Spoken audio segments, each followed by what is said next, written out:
All right. What's up? Welcome to the Rational Live for January 31st, 2020. I am your host, David Dole. And I wish I could say I was prepared for today. I'm not really. I'm kind of prepared. I mean, I got a lot of stories.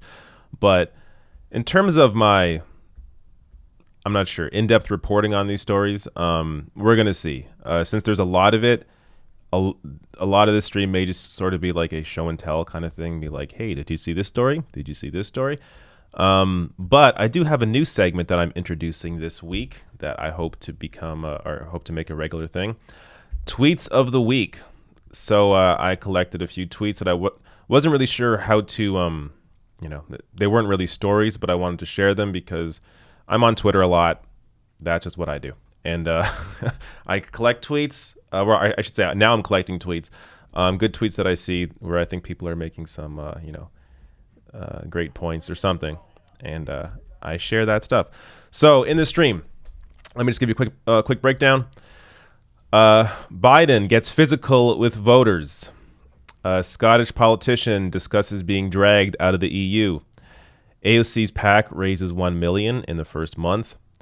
Bernie's team prepares dozens of executive orders. Pete Buttigieg touts endorsement from Big Pharma executive.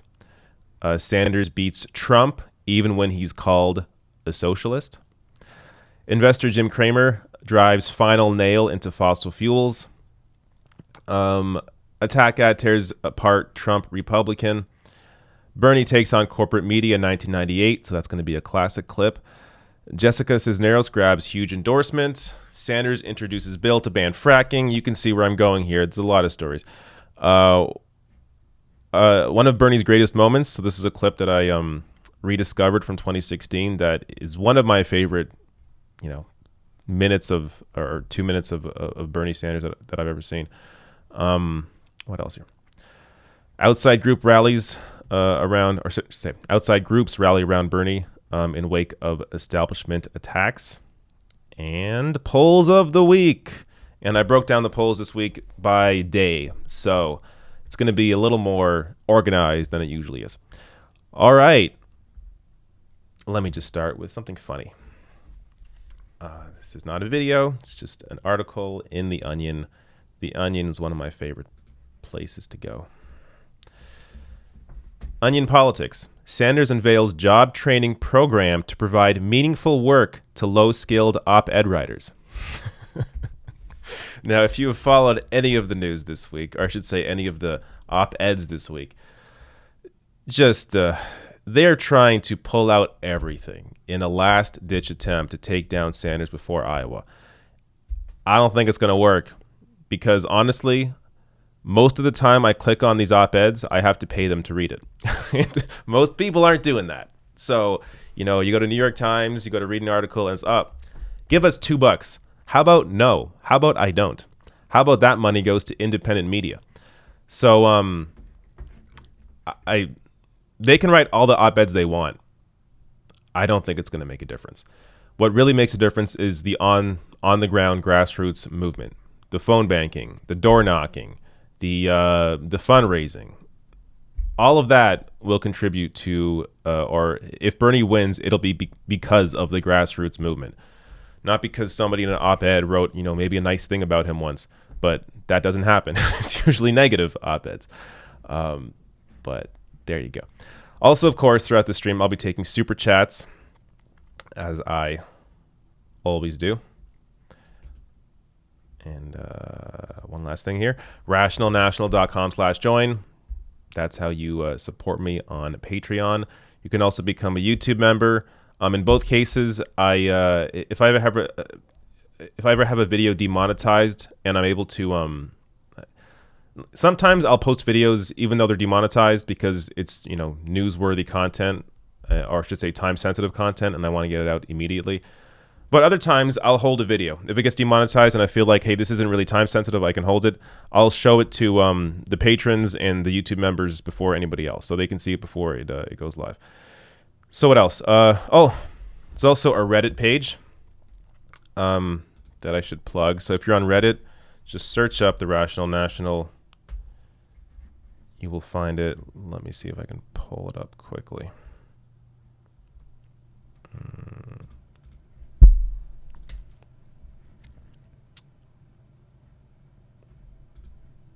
Okay, here it is. So that's it. That's the Patreon page. Or not Patreon page. That's the the Reddit page.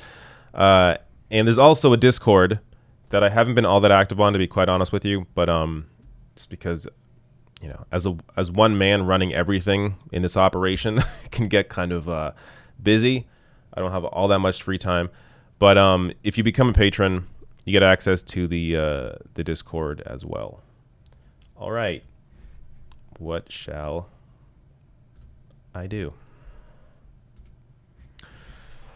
All right, let's start with Joe Biden. Just, you know, as usual, I gotta prep these clips. Give me a minute.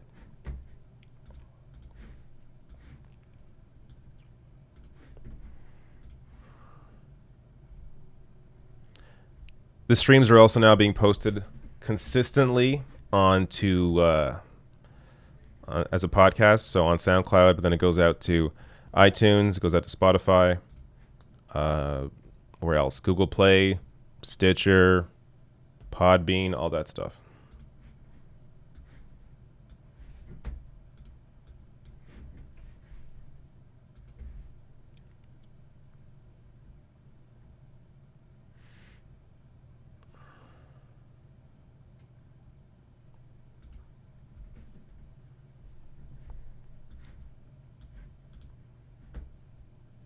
Okay.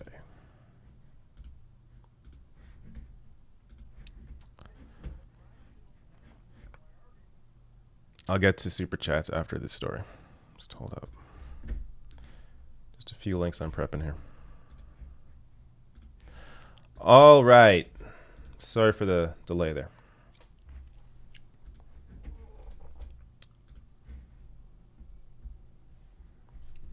So Joe Biden keeps getting physical with voters. Whenever he's approached and there's a voter that happens to maybe not agree with him on an issue or question him and his stance on certain issues, they end up being attacked in some way by Joe Biden. Now, let me show you. I got two examples, but I'm going to also show you some responses to these examples. So let me show you the first one here. So this is at a recent campaign event. Watch this interaction between Joe Biden and this voter. We're going to support you if you win the nominations. We got to get rid of Trump. But what are we going to do about climate change? Now, you say you're against pipelines, but then you want to replace these gas lines. That's not going to work. We got to stop building and replacing pipelines. You got to go vote for somebody else. All right, thanks so much, sir. We're going to have you. Thank you so much. Thank you so much. I'm going to vote you in the general if you treat me Yeah, right. I know. Well, I'm not. Well, can I have a Look, picture? you're asking a picture of me. You're coming up and telling me you don't support me. No. My plan. Yeah, you did. You said you I said I would support you in the in general. the general. I'm looking Right. for a primary. We're happy to and get a a number. caucus. We can follow up. That's what I'm looking Support you if you win the Before I go any further here, Joe Biden thinks he's like a celebrity. He is supposed to represent people. That is your job as a politician. So this guy has his opportunity. This voter has his chance to go up to Joe Biden and ask him a question, ask him about his position on, pipelines here. And instead of engaging with the voter and taking the concerns and, you know, maybe explaining why Biden supports what he supports, he just says, vote for somebody else. This is honestly gross. This is not what a politician is supposed to do. I mean, imagine Bernie Sanders did this. Do you think the media would be silent about this? No, there would be headlines everywhere about how Bernie Sanders stood up to this voter and grabbed him and treated him like crap. Joe Biden does it. It's just like, oh, Joe Biden, you know, that's what Joe Biden does. Just everyone just accepts it. But this is, and it gets worse. I haven't even played the full thing yet. for me. You're coming up and telling me you don't support me. No. My plan. Yeah, you did. You said you I said I would support you in the in general. the general. I'm looking Right. for a primary. We're happy to and get a a number. caucus. We can follow up. That's what I'm looking for, okay? Just because we're trying to get. You believe that Bernie can do something by 2030? I'm actually supporting Trump. Look at this. He's grabbing the guy by his jacket. What the hell is going on here? Steyer. Tom, well, that's good. He's the guy that did Thanks more so coal much, sir. We have mines. a long line right He here. made more coal than the entire country did. Okay. All right, We're thank you. happy to get input. You're the right Can we get guy. a picture? I'm going to support you if you win the nomination. Unbelievable. That is disgusting. And this guy, if you didn't hear him, he's a Tom Steyer supporter. So he goes up here. Tom Steyer is, I guess one of the issues Tom Steyer cares about is climate change, even though I don't know why you would back Tom Steyer over Sanders. But anyways, so he supports Steyer, but he's like, look, I'll vote for you in the general if you're the candidate, Joe Biden, but I have an issue with your position on climate change. And instead of engaging on the issue, just he treats him like a bully. It's gross. Now, Tom Steyer responded to this, saying, "Hi, Joe Biden. This is no way to treat an Iowan. He said he'd vote for the Dem in the general because he knows how important it is to beat Trump. We need immediate action on climate. If you don't agree, happy to talk at debate. But don't take it out on voters. We need to win in November." Now, this isn't the last time, or even the most recent time, I should say, that Joe Biden's done this. He did something similar to somebody else here. So this is from Mobilize for the Wild, saying, we're on the ground in Iowa asking all the candidates if they'll address the extinction crisis by committing to a phase out of all U.S. fossil fuel production. Again, climate change issue. Here's Joe Biden's response.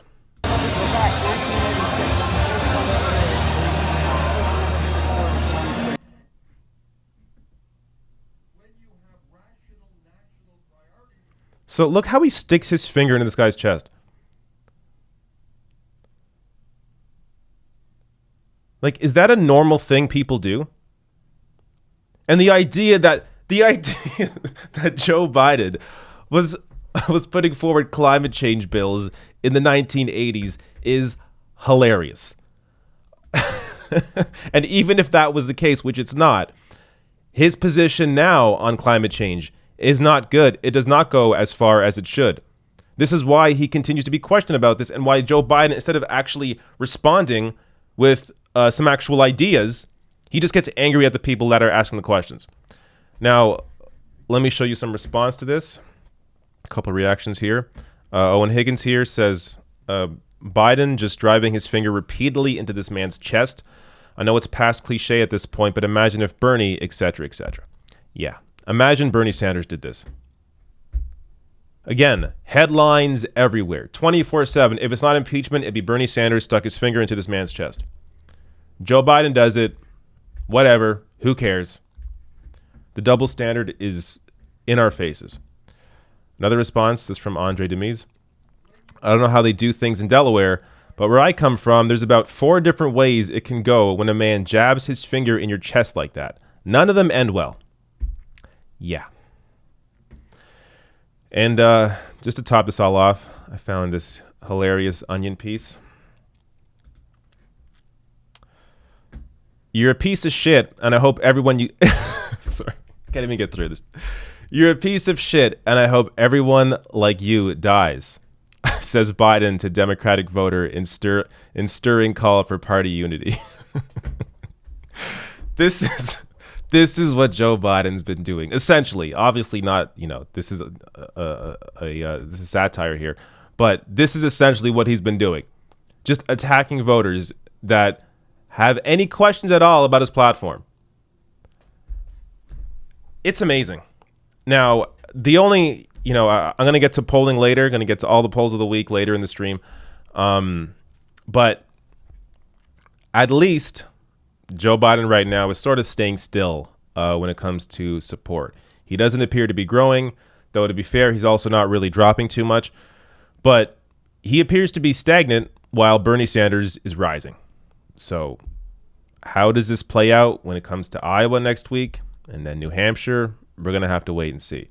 But just the fact that Biden can keep doing this kind of crap and get away with it is amazing.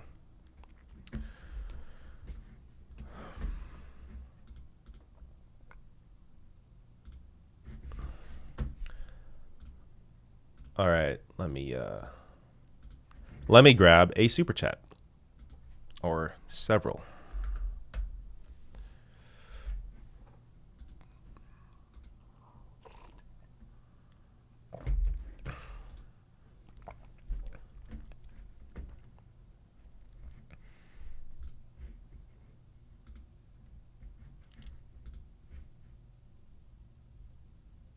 All right. It's me, John B. Says, have you seen this video of Bernie responding to an everything is free question at a town hall? I have not. Let me check it. See how old this is. So this is November 2019, so not too long ago. I'll check this out. Wait, I just want to make sure it's not a copyright thing. No, okay. Let's watch this together. I tell you, it's perfect. But if you go, check out what the American Legion believes. They think it's the best health care available for veterans. I know what I believe. Okay, and you're entitled to your I view. fought for that, as did my father, my grandfather, and my brother. And I appreciate your service to our country. But the other problem I've got is that we're sitting here constantly talking about what you're going to give away for free, being tuition. Mm-hmm. Those of us who have paid for it, what's going to happen to us at that point in time, and what is the value of something that's free? If you make something free, what is the actual value of it? People are so sick. Okay, good question. And let me give you the answer. First of all, in terms of health care, if you go to countries like Canada or the UK or France, you ask them whether they like their healthcare system compared to our healthcare system. And overwhelmingly, very few countries around the world want to come to our healthcare system. They want to strengthen their own healthcare systems because they believe that healthcare is a human right. All right, second of all, free. All right, your question, free. I didn't hear you talk about the hundreds of billions of dollars in subsidies and tax breaks that the fossil fuel industry gets. I didn't say anything about that. I know you didn't, all right? That's free. I didn't hear you talk about the fact that Amazon, who made $11 billion last year, owned by the wealthiest guy in the country, didn't pay a nickel in federal income taxes. So you and I think, have an honest disagreement. I believe that healthcare is a human right, all right? And that we gotta make sure that all of our people have healthcare. In terms of education, all right?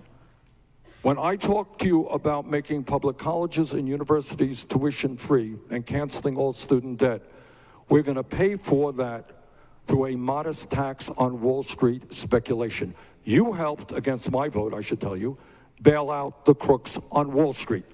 All right? I don't know how you feel about that. All right? I didn't agree with it. Okay. Nor did I. I voted against it. But I happen to believe that when you got millions of people in this country who are struggling with horrifically high student debt, we can cancel that debt through a modest tax on Wall Street speculation. Not free, somebody's going to pay for it. But at the end of the day, when you got so much massive income and wealth inequality, now I don't know if you see that as a problem in America. I do. And I do believe that it's absurd that we lower taxes on billionaires and we allow corporations to stash their money in the Cayman Islands. I do believe that we have got to demand that they start paying their fair share of taxes so we can protect working families in this country. You and I may disagree. That's my view. Okay? Thank you. Good enough. That was good. That was really good. I have not seen that before. Thank you for sharing that. What do you mean? Says, hey yo, Australia is on fire and flooding now. I don't even know what to do. Like I've said before, imagine like all the places being hit hardest now by climate change, like Australia. Imagine these places in 5 years, in 10 years, in 20 years. Like, this is why there's no time. This is why you have to go to the extreme as possible when it comes to climate change legislation. Bernie Sanders and his $16 trillion climate change plan, the Green New Deal, is what you need to move to. Like, there's no half measures here because it's the planet. It's humanity. So either you want humanity to exist or you don't. I know a lot of people, the incredibly, I shouldn't say a lot, but the incredibly wealthy in the world really don't care because they got theirs. But the rest of us can't accept this. Brandon J says, I had a dream that I was running for president along with Biden and Pete. Biden threatened to have me killed. Since then, I've been freaked out by him. Okay. I got to share a dream I had. I know sometimes people are like, hey, I got to share I want to share my dream. And then they roll their eyes because oftentimes people's dreams are more interesting to themselves than they are to other people. But this dream that I had, I'm telling you, it was crazy. So a couple nights ago, I had a dream that Bernie was running in Iowa. So there was the Iowa caucus, basically. For some reason, Iowa and Oklahoma were caucusing and voting on the same day. Again, my dreams don't make any sense. But so that was going on. But what happened is it was like Bernie on the ballot and then two other people I didn't recognize. One of the people on the ballot, so it was Bernie, somebody else, and it was someone named Kobe, as in Kobe Bryant. Now, it wasn't Kobe running, but what had happened, this is in my dream, Hillary Clinton tried to sabotage Bernie Sanders by putting a fake candidate on the ballot named Kobe to try and get votes and work on people's heartstrings to, for some reason, drag votes to someone named Kobe to destroy Bernie Sanders. It was a crazy dream. But what's amazing is, like, in the dream, I'm like, oh, of course she did that. This makes total sense. It's exactly something Hillary Clinton would do. Like, obviously, when you have dreams, you tend to believe them, even if they're insane when you're in the dream. But even, look, there are a lot of things the establishment would do to destroy Bernie Sanders. I mean, that's obviously not one of them.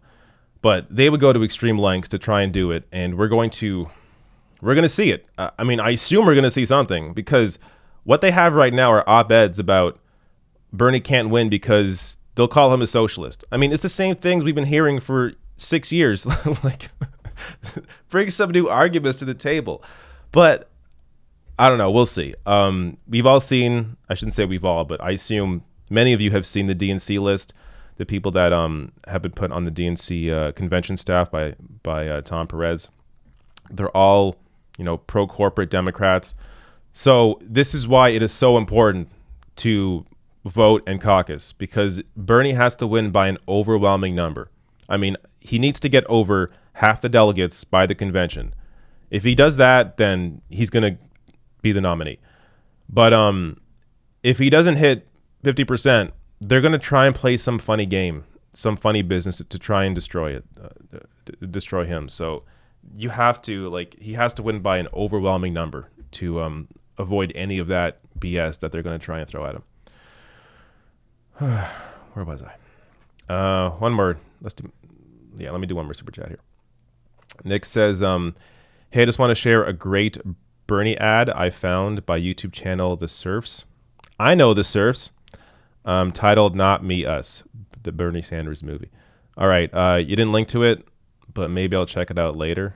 The issue with replaying other people's content is that I don't want to get into copyright issues. I'm not sure if they use certain, music or whatever on their content that maybe triggers a copyright problem. But The Surfs does awesome work. They're, for the most part, I know they're big on Twitch, but yeah, check out The Surfs if you haven't. All right, I'll get some more of these later. Back to the stories.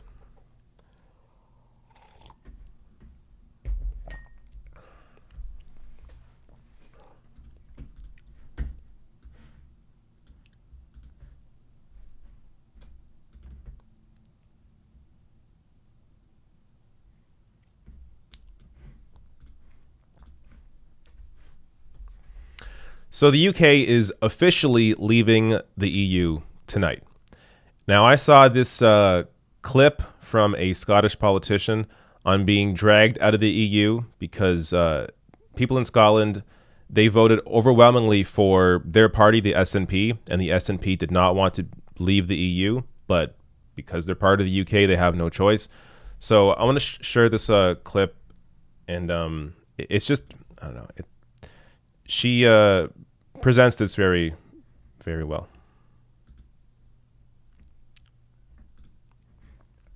So this is Aileen MacLeod gave her final speech to the European Parliament earlier. Scotland being taken out of the EU against our democratic will. All we ask is that Europe leave a light on so that we can soon find our way home as an independent nation. Check it out. Thank you, Madam President. And as a Scottish MEP, I will be voting against the withdrawal agreement, as the majority of my country has mandated me to do. The people of Scotland have consistently voted against Brexit. Scotland's Parliament has refused to give its consent to this Brexit deal. And the tragedy for Scotland is that on Friday, Scotland will be dragged out of the EU against the democratic wishes of our people. Scotland is a European nation, and I look forward to an independent Scotland rejoining the EU, and we will soon, playing a positive role and promoting Europe's values, international solidarity and cooperation as an equal partner. Now, I'm proud to have been a member of this Parliament of Europe's citizens, and I give you my word that Scotland's government will continue to protect the interests of all EU citizens who've chosen to make Scotland their home and have contributed to our society in so many important ways. And when the moment comes for Scotland to rejoin the EU, I hope this Parliament will welcome us in that same spirit of European solidarity. And in the meantime, I hope very much that you will leave a light on for Scotland. Thank you. So this is just, it is crappy for a lot of people. And this all stems from David Cameron thinking that if he had a vote on Brexit, that he would easily win it. And of course, we all know what happened with Brexit. They voted the way that no one expected them to actually leave. And a part of that, just to kind of attach it now to what's going on in the primary, in the Democratic primary, Jim Messina, who was Obama's 2012 campaign manager, he was a part of David Cameron making that decision to put that Brexit vote out there. So I covered this last week, Messina, and all his failures, but he was a part of this. And now, recently on MSNBC, he's been attacking Bernie Sanders for being the only candidate that can't defeat Trump, when all the evidence shows you otherwise. So it's just amazing to me that people that are consistently wrong about everything, that are the worst political strategists in the world, continue to be given a platform to spew their BS as if they know something. In any other profession, when you are wrong and wrong and wrong, you lose your job, you lose your status, you don't get a platform on television. But for some reason in politics, you fail upwards. If you're wrong and wrong and wrong, you get promoted. It doesn't really matter. As long as you're pushing the line that you're given on these corporate media outlets, that's all they care about. As long as you're pushing their propaganda, it doesn't matter if you're wrong and wrong and wrong. All that matters is that you take orders. It's gross.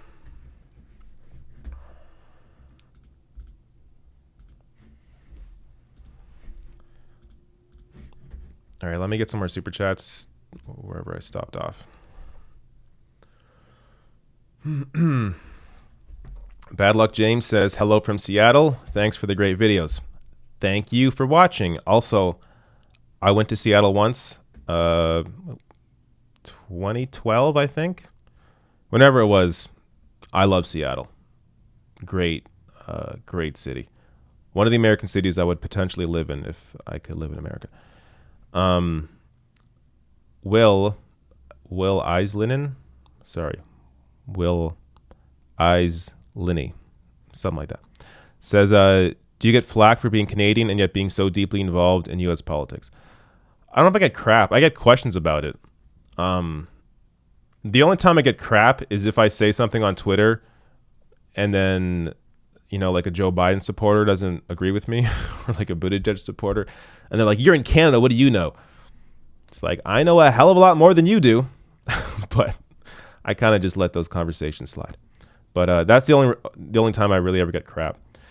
Oceans says, hi, David. I've seen the dumb narrative that even though Bernie is in lead, mainstream media still assumes Biden is going to be the nominee with zero facts. Bernie ahead in California. Yeah, of course. That's what their narrative is going to be. I was seeing today, I'm not going to cover it, but I was seeing today on Morning Joe They were discussing healthcare, Medicare for all, and how do you really want a bureaucrat deciding what doctor you go to or something like that? These people have no idea. I mean, or I should be actually fair. They do have an idea. They do know how it works, and they're just lying to people. That's what cable news does. They knowingly push out propaganda. Now, some people are, I think, just dumb. Like Chris Matthews, I think, is not an intelligent man. I think Chris Matthews is pretty stupid, and he oftentimes is just wrong because he's not smart.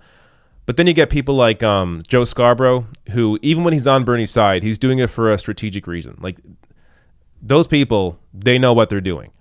So just at this point, like I used to be worried about mainstream media, and in some ways I still am because they are still lying to millions of people. But even with that, if you have a powerful grassroots movement the way Bernie Sanders does, I mean, he almost overcame the mainstream press in 2016. And that was during a time when a lot more people did not know Bernie Sanders, were not in the movement, were not engaged in these issues.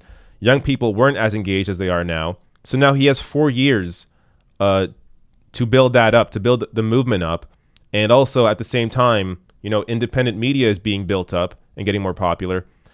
So I'm not as worried about mainstream media misinformation as I once was. Also, I should say, they've been very focused on impeachment as well. So that's kind of benefited Bernie in a way because they've been so focused on the impeachment trial, which of course they have to be. There's less focus on attacking Sanders. So really, the way the race is right now, it's all about what's happening on the ground. Vip Hassam says, think coronavirus came from weapons lab China? I have no idea. I haven't heard that one. I heard it was from like a bat soup. I'm not sure if that's true, but there's some bat soup that potentially it may have been transferred to humans that way. But I don't know. One more here. Peach Loverfee says, have you seen the Killer Mike video for Bernie highlighted on Christo's feed today? It is awesome. Yeah, I did. It's another one of these fan-made Bernie Sanders ads. It's solid, again, because of music issues. I never know with copyright problems with music. There is stuff I've played on here that you'd think wouldn't be an issue, and then like the entire video gets taken down because it's a copyright problem. So, but if you want to see that, check out Christo Avalis's feed, or just, I think you could just, I don't know, if you search Killer Mike and Bernie video, maybe you could find it. All right, what's next?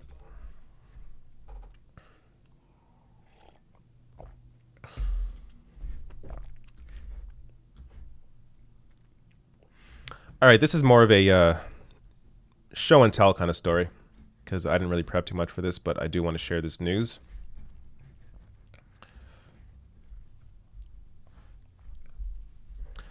So Alexandria Ocasio-Cortez's PAC that she just launched this month has raised $1 million, 24 hours ahead of schedule.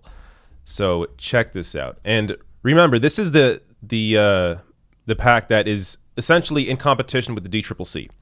So while the DCCC is backing corporate candidates, AOC launched this PAC because the DCCC had blacklisted many progressive groups that were trying to help progressive primary challengers.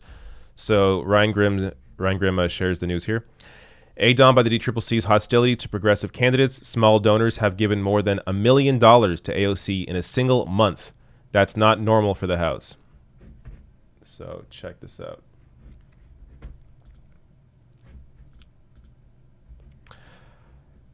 We were completely unprepared to send this email. We set a $1 million goal at the beginning of the month, and our incredible supporters absolutely crushed it, a full 24 hours before the deadline. Our team is floored. The energy of this movement is at an all-time high, and that foreshadows a lot of great things for our future. But energy is nothing without direct action, and while we don't need your help right now, working-class progressive candidates across the country absolutely do. So, a reminder, her PAC is called Courage to Change. So if you ever want to find it, I'm sure AOC has also shared this on her own page as well. But the Courage to Change PAC is the only PAC that I would ever suggest giving money to. I mean, apart from the Justice Democrats and other progressive groups that are actually backing progressive candidates. But like, don't give money to the DNC or the DCCC. Direct money directly towards actual progressive candidates or towards groups like this that are helping to elect these candidates that actually represent people and aren't taking any corporate money, aren't taking any big donor money, but are simply relying on grassroots energy.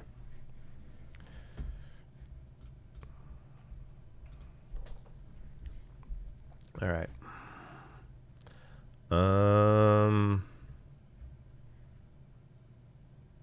Yeah, let me do the next. That was a quick story, so I'll just go to the next one.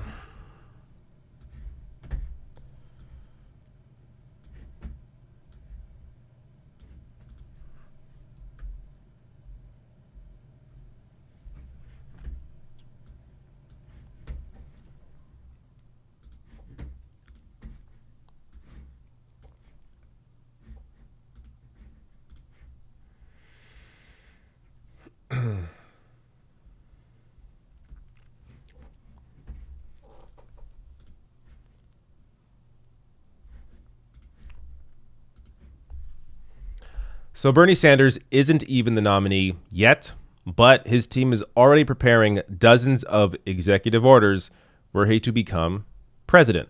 So let me share this story here, because this really shows you that if Bernie becomes president, day one, the team is ready to be on the ground running to change people's lives. So let me share some of this news here. So As Seen in Politics sends out here. Bernie Sanders' team is considering a broad slate of day one executive actions. Senator Bernie Sanders has instructed his team of campaign advisors to drop a list of executive actions he can take immediately upon entering the White House as he embarks on what would be a challenging effort to enact his ambitious agenda. So let me go. Actually, I'll read this piece here.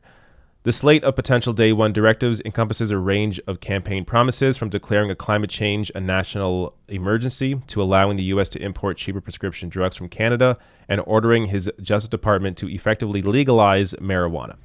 So Jeff Stein actually breaks it down a little better here. So he has the scoop. Bernie's team prepares a document with dozens of executive orders. It lists more than a dozen on immigration, climate change a national emergency, ending the gag rule, releasing all Puerto Rico money, prescription drug importation, legalizing marijuana. Goes on here. On immigration, Sanders' internal list of potential executive orders includes reinstating DACA and TPS, immediately ending construction of racist border wall, rescinding public charge rule, direct DHS to halt ICE raids, lift Trump's cap on refugees, and ban private prisons. This is a great list. And it really shows you how much he can get done without even having to go through Congress. So, look, if you want someone who's actually going to fight, like, this is the main difference between Barack Obama and Bernie Sanders. Barack Obama, I mean, really the major issue was that a lot of Obama's supporters, a lot of his money came from big money interests like Wall Street. So it kind of tied his hands when it came to wanting to fight for things, because his cabinet was full of people who had these interests. So, I mean, I think it was Citibank. I think it was Citibank that chose that suggested most of Obama's cabinet in 2008. I mean, when you have that, like, how much can you really get done when the people in your administration aren't going to be aligned with you on anything progressive? So that's a major difference here. Like, with Bernie, it's not just campaigning, it's action. This is what he actually cares about. He's been fighting for this for 40 years. There's a huge difference here. And you see here, just with executive orders, what he's able to accomplish. So, I mean, you can imagine they strategically released this, or I should say leaked this, to kind of give people the indication of, look how much Bernie can get done, even without needing Congress on day one. All right.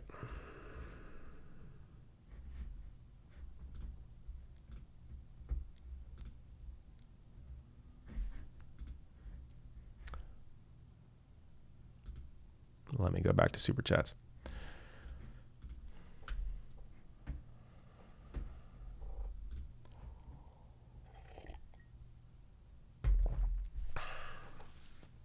Ryan Sipes says, "Hi, David. The tweets of the week segment sounds great. Indeed, that's coming up.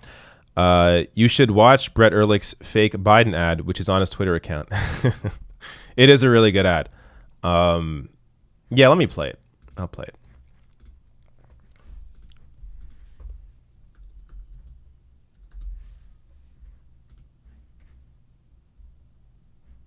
Here it is.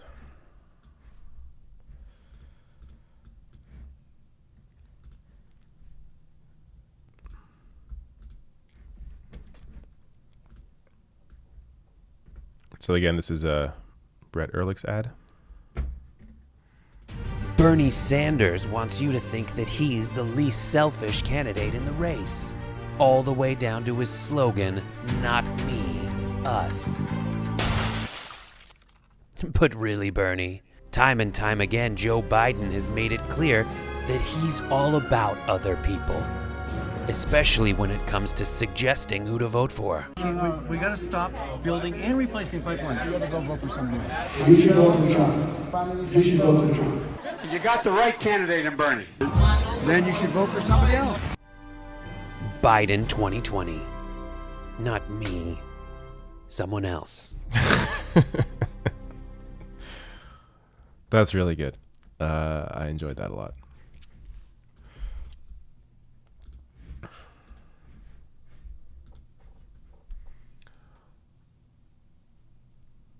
Ben McInnes says, "Listen, Jack, Corn Pop won't put up with any more of your malarkey."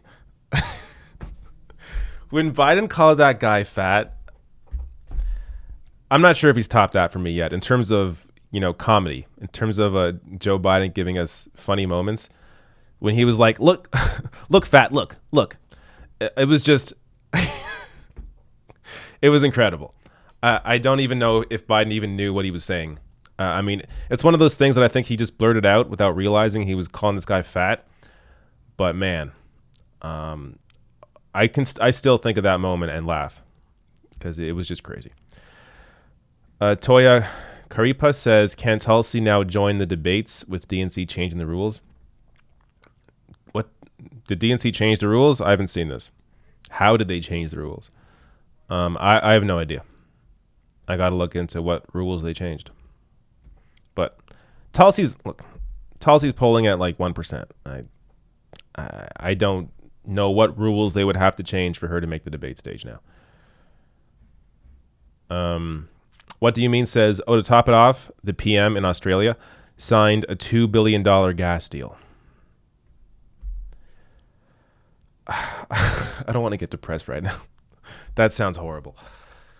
Man, I don't. That sucks. Zachary Vieira says, "I'm worried. How's Bernie going to get half the Iowa delegates if Warren sneaks above 15%? He needs her base. And all Klobuchar's go to Biden. New and independents and absorbing Yang's base enough?" Yeah, that's why you got to get involved. That's why if you're in Iowa, you got to get out and caucus. Because it matters. Turnout is what matters. But we also don't know these numbers, right? Like, it's totally possible Warren doesn't hit 15%. And even still, there's no guarantee all her supporters go to Bernie Sanders. So you really need a strong showing for Sanders, and a lot of people that are below 15%, like Yang, hopefully, not hopefully below 15, but hopefully his supporters, their second choice is to back Bernie Sanders. So we don't know. We really have no idea how that's going to play out, but we can just hope and get involved and phone bank and door knock. But there's been a lot of that for the Sanders campaign, and they seem pretty confident about Iowa right now. So gonna have to wait and see. Mandy Sadowski sends a super chat with a heart face. Thank you, Mandy. Mandy sends another one with a little gift saying, "You're number one." Oh, thank you. Mandy's being very kind today. Thank you, Mandy. Sophie Leonarda says, I'm sorry if I butchered your name. I likely screwed your name up. Says, hey, David, I want to move to Canada. Marry me. Sorry, I can't just marry people on Super Chat, but thank you. I appreciate it. Des DeNova sends a Super Chat. Thank you. Harsha Kittur says, love your show. Your audience may like my website to convince their friends and family of the social democratic vision. gatewaydrug.org/home/the progressive playbook with dashes in between the words. Cool. Let's win for Bernie. Much love from Hong Kong. Thank you. Thank you, Harsha. Last one here. Nick Man, I can't do names. Nick Martiros says, hello from Vermont. Hey, Vermont. Beautiful. Says, I really enjoy watching your videos and truly appreciate what you do on YouTube. I'll be canvassing for the first time tomorrow for Bernie Sanders in New Hampshire. Awesome. Love to hear it. Thank you for the generous super chat. That's great, Nick. I hope you have a great time. Okay.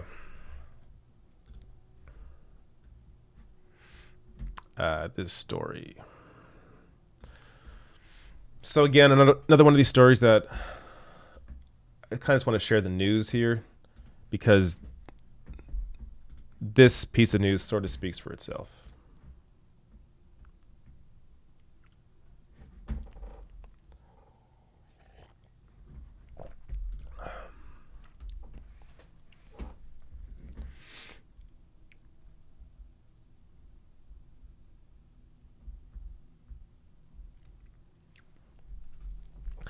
So Pete Buttigieg is touting an endorsement from a big pharma executive. So let me share this news. This is from Sludge by Sam Finkelstein. A great follow on Twitter, by the way. Cancel_Sam. Check him out. Here's a story. Buttigieg backed by pharma lobbyists who sought drug price hikes in poor countries. In touting the endorsement of Josh Black, the Buttigieg campaign declined to mention that Black now works for the pharmaceutical industry's top lobbying group. So again, this is from Cancel Sam. Check him out. Let me just read a little bit of this because it is a long story. But let's get the top details here. Buried in a list of foreign policy endorsements released by the Buttigieg campaign in late December was a name that may prove problematic for the embattled former mayor, Josh Black. No doubt, Black has foreign policy credentials. He served as U.S. Chief of Sanctions and Counterterrorism at the United Nations from 2008 to 2016, then as Director of Multilateral Affairs for the National Security Council, the position ascribed to him on the endorsement list. What the Buttigieg campaign neglected to mention was Black's current position as Associate Vice President for International Advocacy at Pharmaceutical Research and Manufacturers of America, the chief lobbying arm of America's pharmaceutical industry. While Buttigieg has already faced criticism for his dependence on corporate power brokers, the uniquely controversial nature of Black's endorsement adds to a growing list of concerns many voters and activists have about Mayor Pete. In his capacity as Associate VP of International Outreach, Black acts as pharma's liaison to the UN, where he formerly served as a top sanctions official. In President Trump, the pharmaceutical industry has found an enthusiastic partner, and drug makers quickly sought to capitalize on the Trump administration's corporate-friendly governance. So there's a lot more to the story. I direct you towards Sludge, read sludge.com to find it all, and look into it. At this point, I'm not too worried about Mayor Pete. I mean, I could be wrong, but I'm not too worried about Mayor Pete in this Democratic race. His support appears to be dropping. I mean, you watch his campaign events too. It's pretty sad. Just essentially, he only appears to attract boomers, white boomers that appear to be, more wealthy white boomers. And that's like his audience. And there's small groups of people. Not many people are at his events. His support has definitely plateaued. He's not going up. He's only going down or staying the same. Buttigieg is no longer a real threat here, and the media has sort of stopped pushing him as they once were months ago. I think it appears that Buttigieg's campaign at some point is going to end. It's just a matter of when that's happening.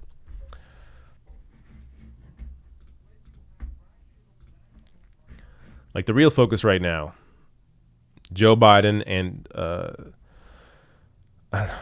potentially Bloomberg, maybe, depending how things go. I mean, Bloomberg has purchased like 9% of the vote right now.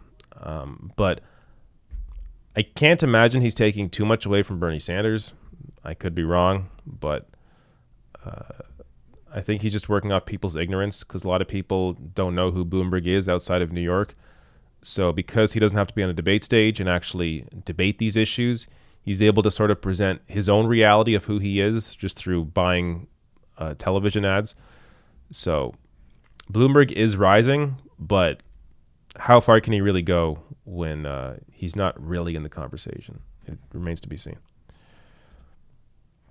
Let me hit some more of these super chats.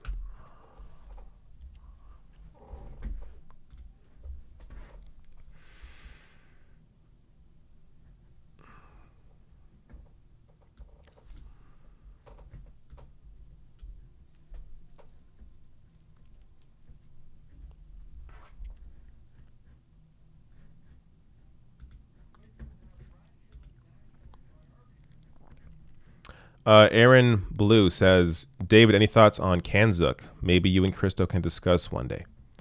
Honestly, I haven't looked into it, so no thoughts at this time. But yes, definitely something that me and Christo can touch on. By the way, if you haven't seen my discussion with Christo Avalis, check it out. We go into the conservative leadership race. We go into Trudeau's recent meeting with Guaido, and also discuss how a Bernie presidency could impact Canada and the world. So check that out.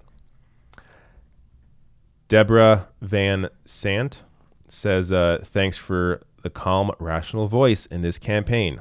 No problem, Deborah. Thank you for watching.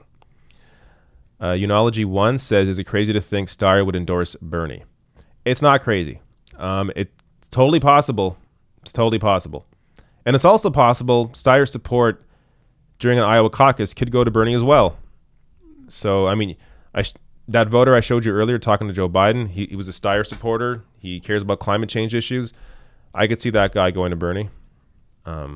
So, who knows? Ira Nerdy Girl says, have you seen this satire site? LOL, joebiden.info. I'm almost afraid to check. Sometimes these links go somewhere where I don't want them to go.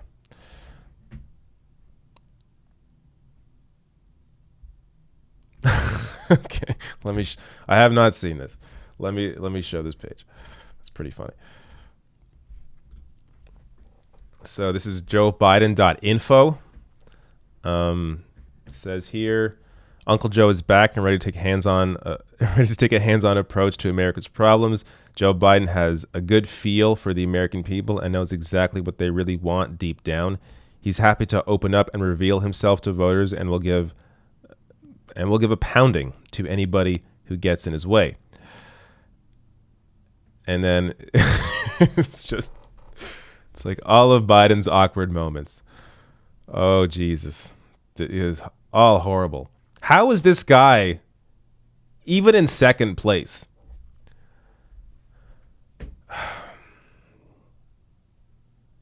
Oh, geez. I promise you the president has a big stick. Okay, I think I've seen enough. Joe's legislative accomplishments against gay marriage, for mass incarceration, against abortion rights, against school busing, for the Iraq War. This is a great website, actually. For death penalty and harsh drug sentences. Quote, I mean, you got the first mainstream African-American who is articulate and bright and clean and a nice-looking guy, end quote. Yep, that is a Joe Biden quote from 2007. Unbelievable. Unbelievable this guy was able to be in this race at all. After everything he has said and done. Not to, this is not even all of it. Like, what I covered this week, Joe Biden and his plagiarism, his history of plagiarism, his lying about being in the civil rights movement. I mean, the kinds of things that he still to this day lies about. The other day, he was lying about being involved in the civil rights movement. He never was, never happened. He's still lying about it, and he gets away with it. Like, the kind of stuff he gets away with, like, obviously Bernie Sanders would never get away with it, but even like, I would think even, Amy Klobuchar wouldn't get away with it. So it's not even just like, a bias towards corporate-friendly candidates. It's a bias towards Joe Biden. Like, the kinds of things he gets away with and is still able to be involved in public life at all is incredible. But I digress. Let's get back to Super Chat here. Let me end on, maybe do a couple more, then get back to the stories. Toya Karipa says, they changed rules to let Bloomberg be able to show up at the debates. Really? You know what? That's almost a good thing. That's fine. I want Bloomberg to be in the debate. Because, it's good and bad. On one hand, it'll make him seem like a serious candidate because he's on the debate stage. On the other hand, he will have the opportunity to get pounded by Bernie Sanders and hopefully Elizabeth Warren, maybe Tom Steyer, on the debate stage. So I don't know. I got to see I haven't had time, obviously, to look at those rules changes, but I'll check them out later. One more. Jay Hampton says, I thought I saw a Bernie sign in the dark the other night, and I walked up closer, and instead it said Bloomberg on it, and I felt cursed. Jesus. Oh, my God. Who in the right mind would support Bloomberg? It's people that are just being completely fooled by television ads. It's really sad. Okay.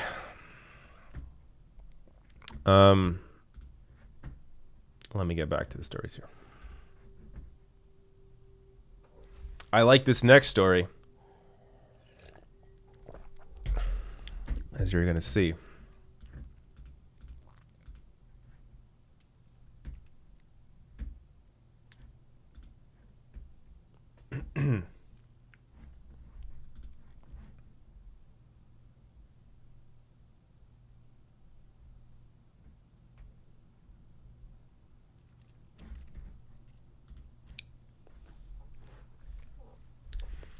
So in a recent survey, Bernie Sanders beats Trump, even when he is called a socialist.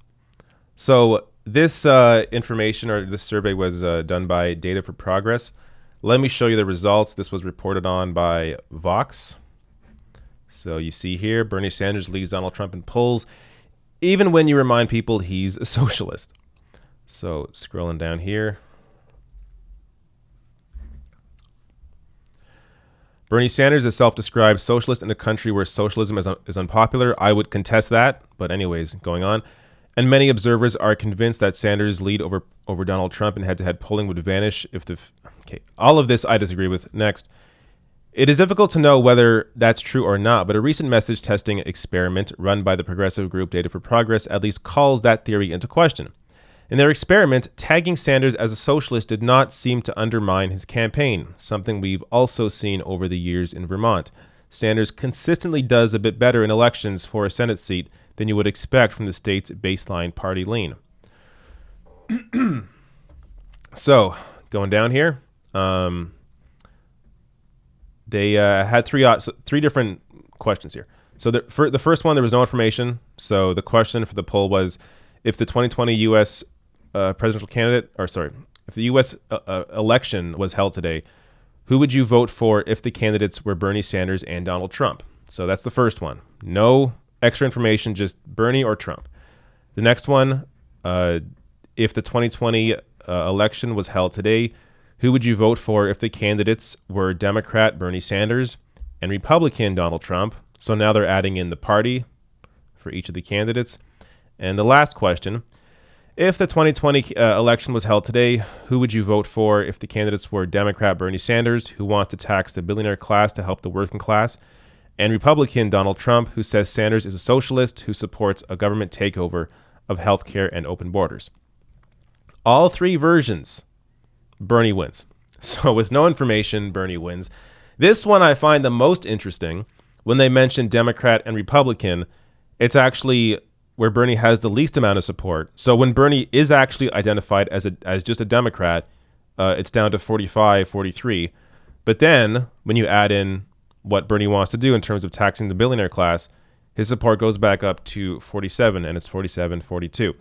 So this, they called Obama a socialist, and he won 2 terms. So it doesn't matter. Like, what people want is authenticity. Do you actually believe the things you are saying? Do you have a record of showing you believe the things that you are saying? That is what a lot of voters work on. People have this assumption that just because we're educated on the ideologies and, the platforms that everybody else is. That's not true. Most people just vote based on how they feel about a candidate. And the way the country feels right now is that they are tired of your standard politician. That's why Donald Trump's the president. A lot of people stayed home, did not vote for Hillary Clinton because she once again was just your typical politician, backed by Wall Street, essentially just an arm of corporate interests, and people didn't feel motivated enough to really go out and endorse and vote for her in big numbers. Now, yes, she won the popular vote, but to still lose the election to Donald Trump, I mean, it really shows you how much anger there really was in the country for something different. Now, obviously, look, a lot of Trump's base, they support him because he's racist. Like, that's a huge part of it. But there is a part of the country, I would say, but even that part of the country and a lot more people stayed home because they did not have a candidate on the Democratic side that actually spoke to their issues or at least was authentic. So Bernie Sanders having this record of authenticity, I mean, that's why he got Joe Rogan support. And Joe Rogan is sort of your typical voter. I mean, somebody who isn't all that engaged in politics. Yes, they'll vote sometimes, but they won't really be all that engaged in the day-to-day of what's happening. But they can see Bernie Sanders, they can see his record of consistency, and this is something that Rogan pointed to when he was discussing his support for Bernie Sanders, that he's an authentic guy, and he doesn't have these moments that the GOP can really attack him over, because anything Bernie has ever said and done, it's been within what you would expect Bernie Sanders to say or do. I mean, it is who Bernie Sanders is and has always been. Meanwhile, like Joe Biden, you wouldn't even be able to attack Trump on Social Security because of Joe Biden's history on Social Security and wanting to freeze and cut it. So like, you're immediately taking away all these potential ways to attack Donald Trump, attack Trump's ties to corporate interests. Biden couldn't do that because he has ties to corporate interests. Like, these are all these, having someone like Joe Biden as the nominee, you are taking away so many potential ways to attack Donald Trump and, again, suppress the Democratic vote. Young people aren't going to come out and vote for Joe Biden. Progressive independents aren't going to vote for Joe Biden. The typical working class non-voter that didn't come out for Hillary in 2016 isn't going to come out for Joe Biden. So you need someone who's actually going to bring out people that don't normally vote. That's how you win as a Democrat. Democrats win when turnout is high. Republicans win when general turnout is low, but their base comes out, and their base usually always comes out. So that's why you need a high turnout to be able to defeat Donald Trump, and Bernie Sanders is able to do that because he's still going to get the 2016 Democratic voters that voted against Trump in 2016. He's still going to get those because people that voted in 2016 are engaged voters. Those are engaged Democratic voters. So they're going to vote for the nominee regardless of who it is. But on top of that, you also need to be able to attract a huge base of voters that did not come out in 2016. Again, the young people, the independents, the working class voters. So that's who Bernie Sanders speaks to. And even when you use an attack like socialism, you can see it's not going to work.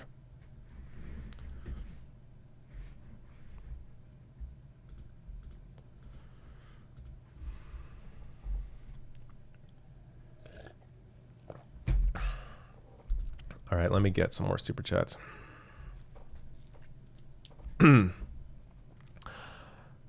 Zachary Fluke says, appears to be quoting me here, saying, sorry, I can't just marry people on super chat. Yeah, sorry, it's a policy. Eye of Horace says, Joe's dentures falling out is the funniest thing. I didn't even see that. Oh, you mean during the debate? I think that happened during one of the debates. Jaguar Rose says, if I wasn't happily married with 2 beautiful children, I'd move to Canada to be with you. Joking, but you are so cute with those dreamy blue eyes. I don't even have, my eyes are green, but maybe in some pics they look blue. Love the show. Thank you. Thank you, Jaguar. Kevin McAlpine says he technically got a black endorsement. Bad joke. That's about Pete Buttigieg getting the Big Pharma endorsement, and the guy's last name is black. Man, another reason why Pete Buttigieg couldn't be the nominee. He has 0% support from black voters according to recent polling. So his campaign is done at some point.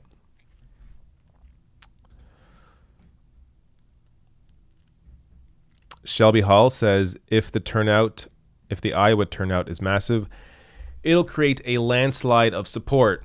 I hope so. Everyone who liked Bernie but were afraid he'd lose will see he can actually win and is the better candidate. Turnout is everything. Yep. But again, like, I don't want anyone to get their hopes up, because I feel like whenever I get my hopes up, I'm let down. So I'm expecting the worst. I'm expecting what happened in my nightmare that I described earlier. So yeah. Like, we all know Bernie's support is strong, but as somebody mentioned earlier, we don't know where the second votes are going to go. Like the Klobuchar votes that aren't going to hit 15%. If they all go to Biden, and there's like actually a big section of voters that are actually for Klobuchar in Iowa, that could change things and push Biden above. So we don't know. But it's important to be engaged, and yeah, let's hope for the best. Corey Del Bovo says, need you on a rising panel with Mike Figueredo and Kyle Kulinski discussing Bernie Sanders. All my favorite political people in one place. That'd be cool. It'd also be cool if I was in Washington, D.C. to be there in person. Will, I can't do your last name, sorry. But Will says, how do you think a Bernie presidency will affect Canada's fossil fuel policy? I imagine it would improve. So it's anyone's guess, but I imagine that our fossil fuel position, the Liberal Party's fossil fuel position, would have to evolve if there's a Bernie Sanders presidency. At least I'd hope.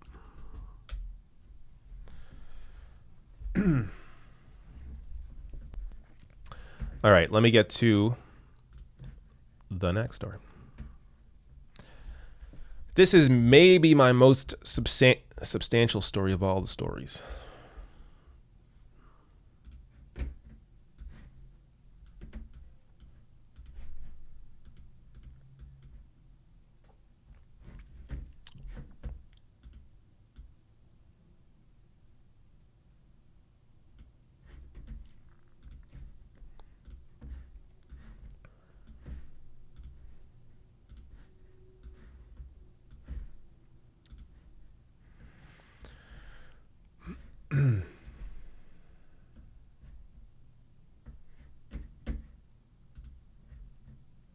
All right. I like this story quite a bit.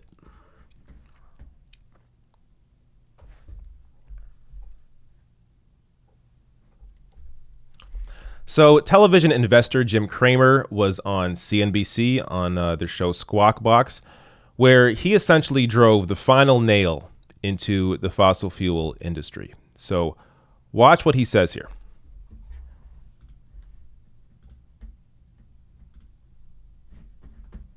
Liked it. What about the two big oil companies, Exxon and Chevron, today? Both of them drags on the Dow right now. I know that Mike won't want to hear this, but I'm done with fossil fuels. They're done. Yeah, they're just done. We're starting to see divestment all over the world. We're starting to see the companies just regard them as, big pension funds saying, listen, we're not going to own them anymore. It doesn't you think matter that's the biggest thing holding these guys back, and not necessarily just oil production here in the United States? Absolutely. I think it is. I mean, you could That's say, a listen, hard- China, that is- obviously swing market. Smart. No, the world's changed. There's new managers. They don't want to hear whether these are good or bad. Look at BP. It's a solid yield, very good. Look at Chevron buying back $5 billion worth of stock. Nobody cares. And this has to do with new kinds of money managers who, frankly, just want to appease younger people who believe that you can't ever make a fossil fuel company sustainable. That's why I said Mike Wirth's trying everything he can. But in the end, they make fossil fuels. And that's going to be, we're in the death knell phase. I know that's very death knell phase for the stocks, but not for the death knell phase for us using fossil fuels, right? Yeah. Well, I think that the issue is sustainability. Look, this is the other side of Tesla. These stocks don't want to be owned by younger people. Their dividends are great. These companies are doing better than, obviously, when oil was at, even 4 years ago, when oil was at 26, 27. But you can tell that the world's turned on them. And it's actually kind of happening very quickly. You're seeing divestiture by a lot of different funds. It's going to be a parade. It's going to be a parade that says, look, these are tobacco, and we're not going to own them. Wow. That's a really tough stream to swim against. They're tobacco. If that's the case. I think they're tobacco. We're in a new world. And some of us could be kicking and screaming to even believe that could be the case, but they're tobacco. That's a rough prognosis. I'm going to think some more about that. So we're watching. All right. How about that? Even the big wigs on CNBC, or I should say at least one of them, Jim Cramer, is acknowledging the reality that, the fossil fuel industry is on the down and it's not coming back because of all the divestment from fossil fuels. So let me show you a little bit more about that.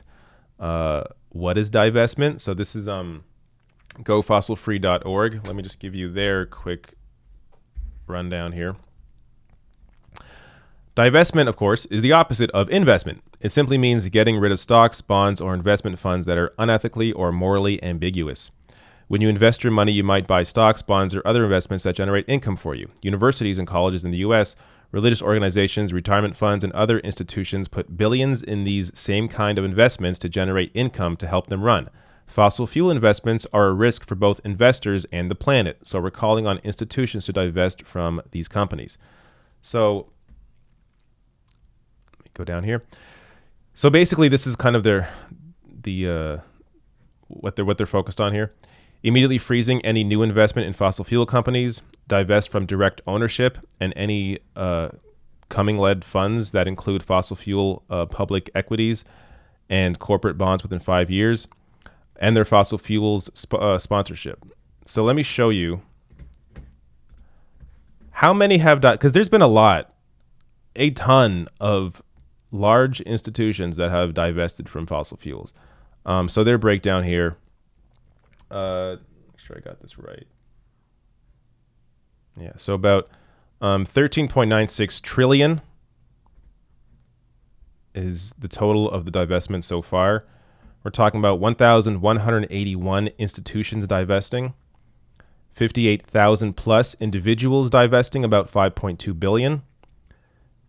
And what kind of institutions are divesting? Faith-based organizations, philanthropic foundation, educational institutions, governments, pension funds, for-profit corporations, NGOs, healthcare institutions, cultural institutions, and other. So some examples here: Rockefeller Brothers Fund, Norwegian Sovereign Wealth Fund, University of Glasgow, Guardian Media Group, World Council of Churches, the Lutheran World Federation, City of Oslo, British Medical Association, Leonardo DiCaprio Foundation, New York City, Ireland, and you go down here, and it is, if you go to this website, again, gofossilfree.org, it is long. It is long. We're still in the A's. It is long. A lot of cities have divested. That's an organization. But I think San Francisco is one of them. Like, actually, several U.S. cities have divested, including New York City, as you saw.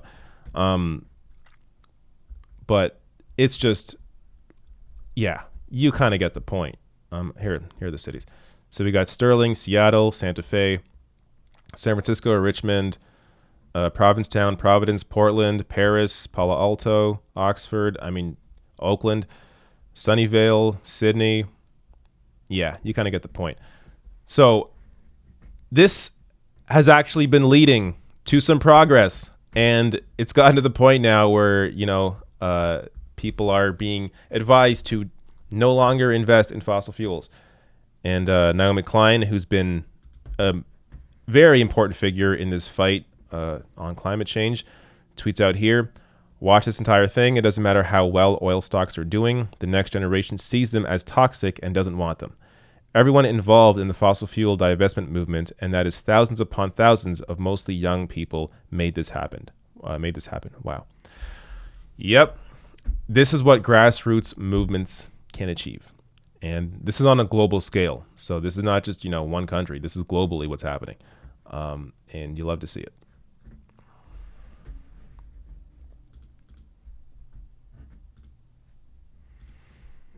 All right.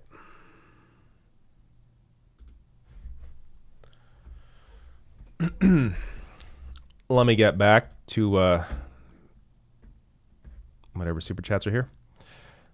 David Lamb says, it's really depressing, but my parents have both settled on the argument, quote, I can't support Bernie because he's not even a Democrat. Jesus Christ. You can't,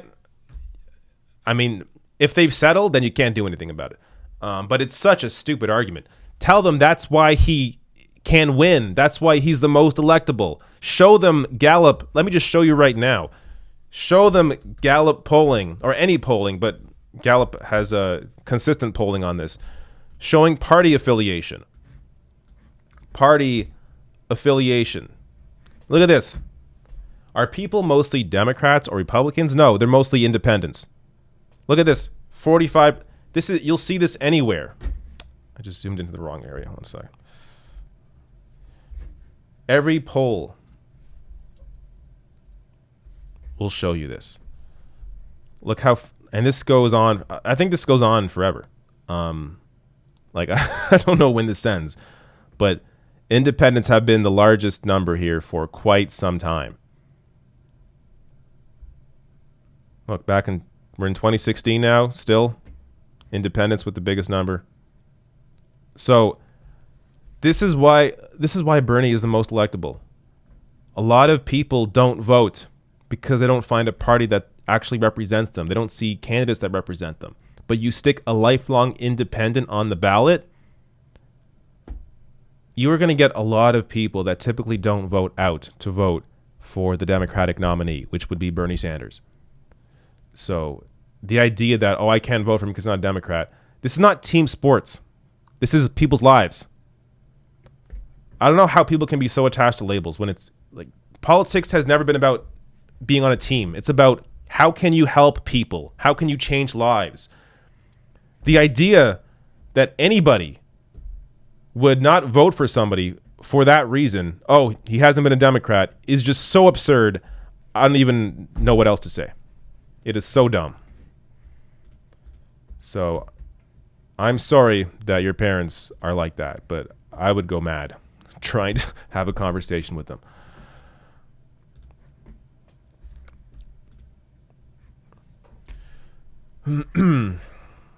Maryland 7th District special election for Elijah Cummings Congress seat is Tuesday, the 4th. Jill Carter is the progressive in the race, trying to get her some visibility at the last minute. All right, I did not know about this. Jill Carter.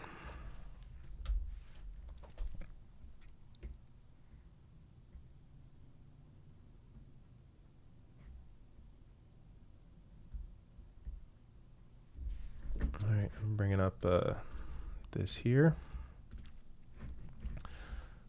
So again, Maryland's 7th District.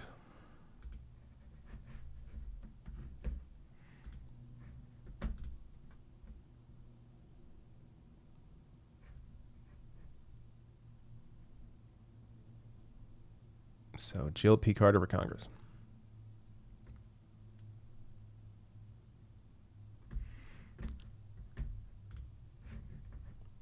Does she support Medicare for all? She does. Great. Perfect. Awesome. Support Jill Carter for Congress in Maryland's 7th District.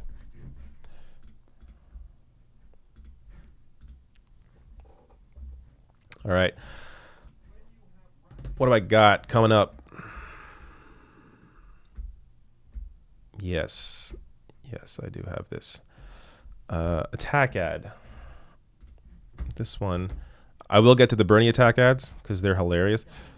But I want to show. I got to show this one first. This attack ad against a Republican senator. It is one of the most. Again, let me save my commentary for the actual video.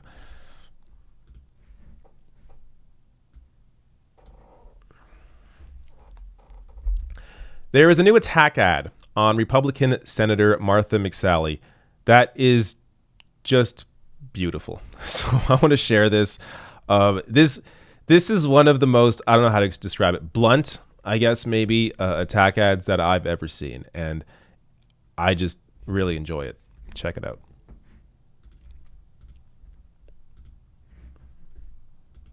Martha McSally, Arizona rejected you in 2018.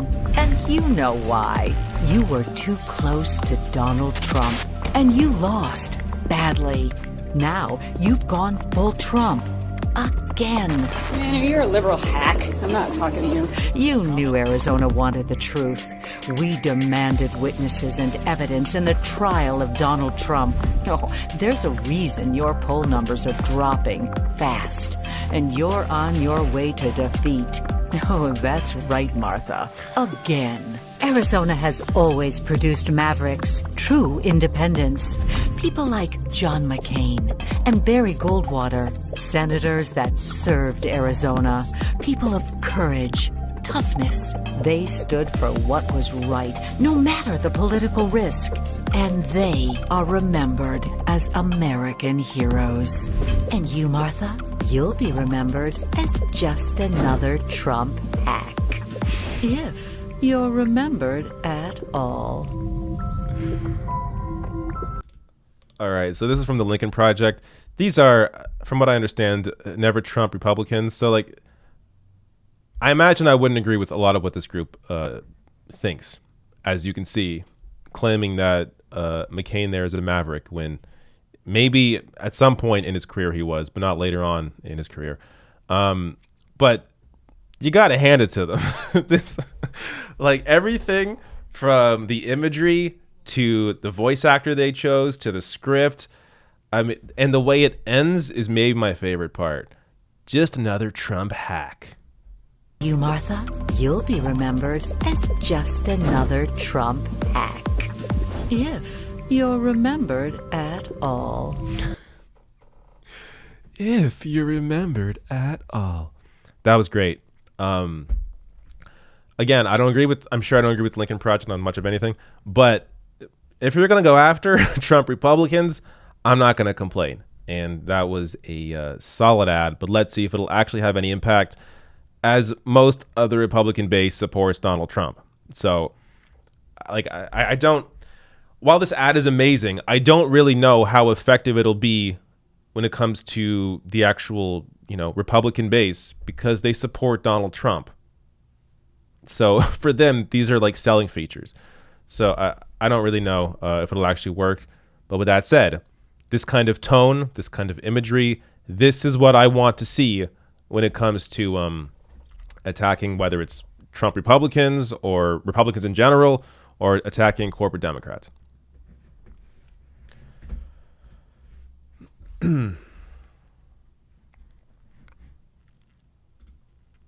All right, let's jump to the next story. This isn't really a story, but it's a clip that I saw that has come up again. I've seen it in the past, but I always like to share old Bernie clips. Let's share this one. So I want to share a clip of Bernie Sanders taking on the corporate media back in 1998. Now, there are actually older clips of him doing this. I mean, back in the late 80s, he was discussing the same thing. But I recently came across this one posted by Jordan Ull, and It's just great.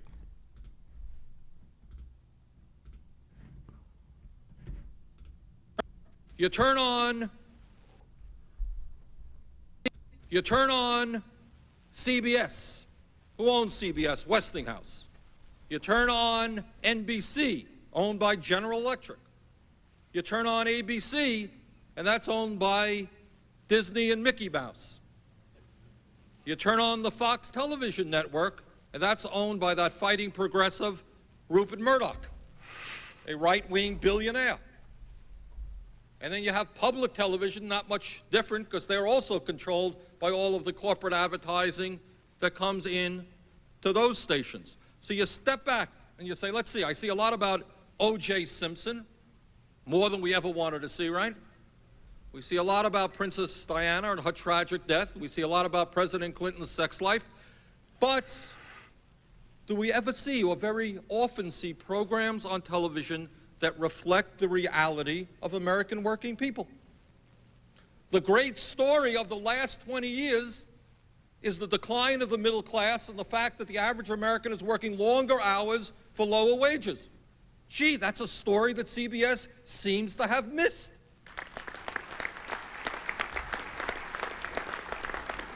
See, I think what ends up happening is the average American, and I know in my state, people don't work one job. They work two jobs. Occasionally they work three jobs. And then they turn on the television and they hear how the economy is booming. And they get very confused. They say, it must be me. I must be doing something wrong. Because all over America, the economy is booming except for me. It must be me. It's not the system. Think how different it would be if we had, on a regular basis, radio and television programming which talked about the reality facing the American people. So again, this is back in 1998, and I really think the internet kind of spurred, and social media especially, really spurred people's ability to see that, you know, the problems they were going through, their struggles, whether it's not being able to afford groceries, not being able to afford healthcare, not being able to afford living, essentially, that seeing those stories represented through social media from other people sharing their experiences, I think that's really what led to people being a lot more aware of how large the problem is, which then eventually, finally, is leading to, or has led to, this movement, this people-powered movement that's backing Bernie Sanders, that is pushing to change all of this. So he speaks to something here that I have never seen any other politician speak to. I mean, even today, who is saying this today that has a national platform in politics, except for, Bernie Sanders, AOC, and Democrats that actually care about people. But in terms of, the main staples like, Nancy Pelosi, the leadership, or Chuck Schumer, they aren't talking about this. So there really is just this total, I want to say it's a lack of awareness, but it's really just, they've given in to the special interest, to the corporate interest. That's what the party is run on. And at the same time, you are seeing now a move away from that, because you are seeing the Bernie Sanders movement be as big as it is. And you're seeing politicians like AOC or Rashida Tlaib or Ilhan Omar or Ro Khanna, these politicians that are actually speaking to people's struggles and wanting to change and do something about it. You are seeing that shift now, and it feels like, at least to me, it feels like the Democratic leadership, the current leadership, is on its last legs. I know the majority of the House, the Democratic House, still is not in support of Medicare for all, for example, but it's changing. All that has to change is the leadership. Once the leadership changes, if you have Bernie as the nominee, all that's going to change. The entire party is going to change. If you have Bernie as the nominee, you're finally going to, at some point, see leaders in the House and the Senate that actually represent the interests of working people, that are in the mold of the Bernie Sanders agenda. So this is why I always say taking over the Democratic Party is a lot easier than starting from scratch with a third party, because the American system is a two-party system. It just is. It's a two-party system. So these institutions are already ingrained in all these states, all these counties, all across the country. To be able to, or to try and uproot that with a third party, it's just, I mean, it is like a 200-year project to be able to do that. But what you can do, because the Democratic Party is not just, a person, the Democratic Party is simply a vessel. Because it is simply a vessel, you can take it over. You can take over the shell of what the Democratic Party is and put it back into a mold of the people and actually return the party to the interests of the people. That can happen, and we're seeing that shift right now.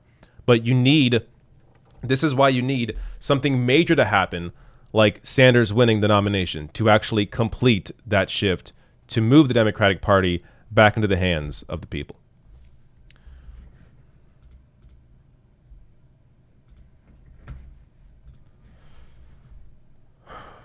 All right.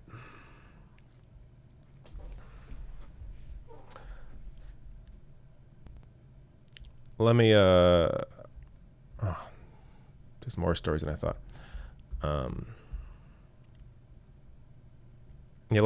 I'll get some super chats.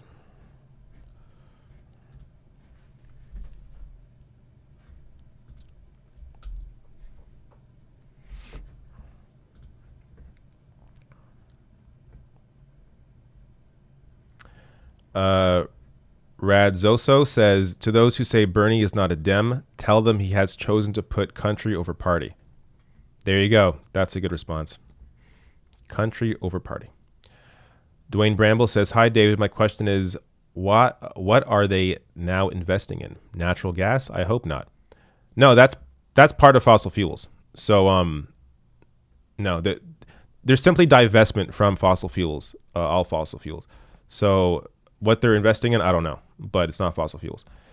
Matthew Bradley says, keep it up. Thank you, Matthew. Pertherian says, any Swedish? Do I know Swedish? No, I do not know Swedish, but thank you for your kroner. Much appreciated.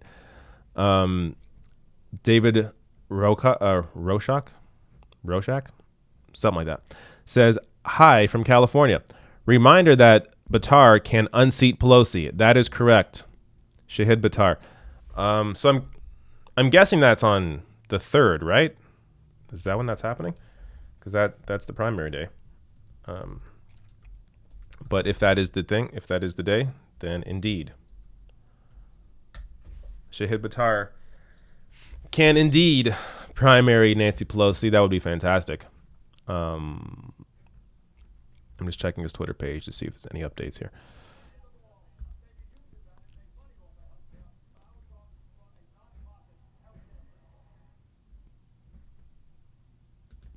Okay. I don't have all the details in front of me, but I imagine that vote's coming up. Because some states, they vote separately when it comes to, the presidential race and House seats. So I'm not exactly sure when the vote is, but I imagine it is the 3rd. No, it is the 3rd. Yeah, it has to be. So Shahid Buttigieg, make sure you support Shahid Buttigieg. This page, I mean, if this guy can go in and replace Pelosi, it would be incredible. It'd be incredible. I've seen several interviews with him. If you haven't seen him in interviews, just search on YouTube. You'll see a bunch. He's great. Definitely support him.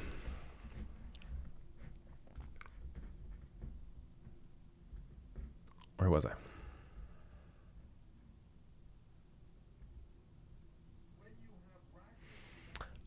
Pertherian says, divesting, I mean. Divesting what? Divesting, I don't know what your question is. Sorry. Mateus N says, given where we are now, do you think it was a blessing in disguise that Clinton lost in 2016? No. Too much negative crap has happened to people's lives, like people's family members being, deported. It's not worth the heartache. No. You can push it. As a progressive movement, you actually have some ability to impact people in power if the person in power is in your party. So even though Clinton is nowhere near a progressive, or I mean, you could even call her center right, because her party, because she still has to answer to the Democratic base, you can still put pressure on her and actually potentially have moved her on some issues in doing that. But with Trump, you have zero ability to have any say at all. So no, it's not worth it. Lily Alara says, about people not showing up for Biden, I'm one of them. His Iraq war vote is disqualifying. Most fellow vets my age feel the same. We must defeat warmongers. Yeah, definitely. Thank you, Lily.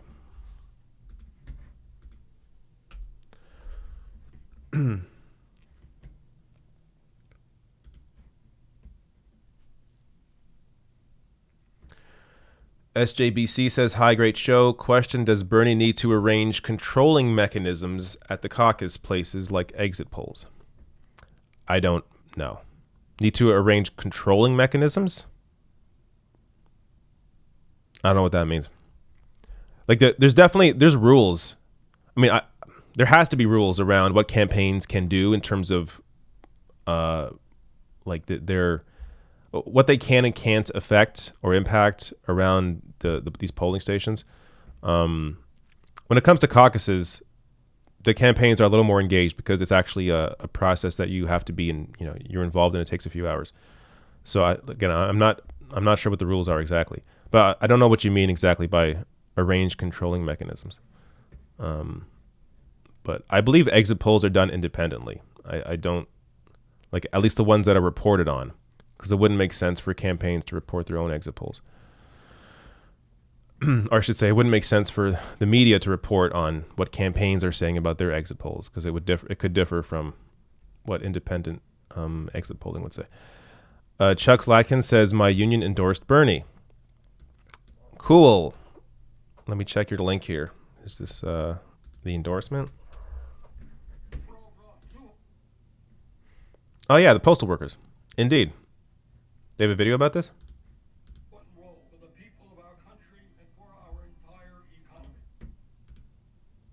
Okay, I would play this. Only issue again is music. I hear music on here. I don't know what the copyright situation is with music.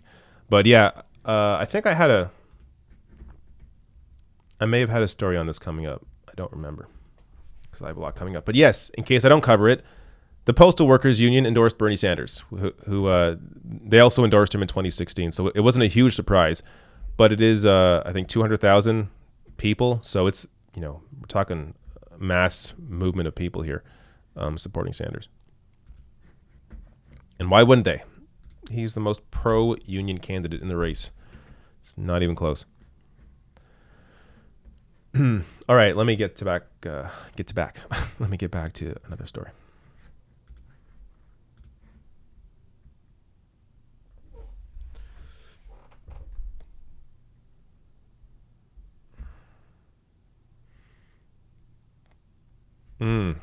This one.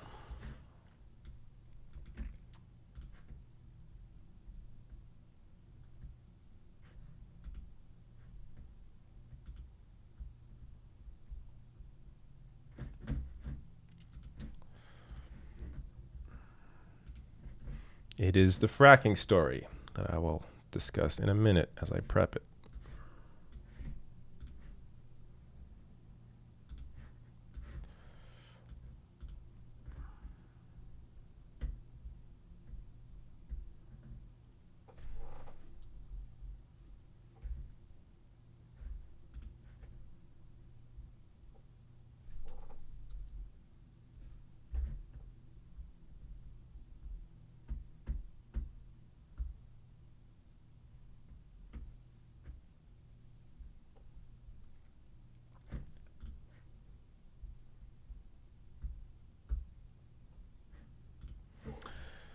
All right.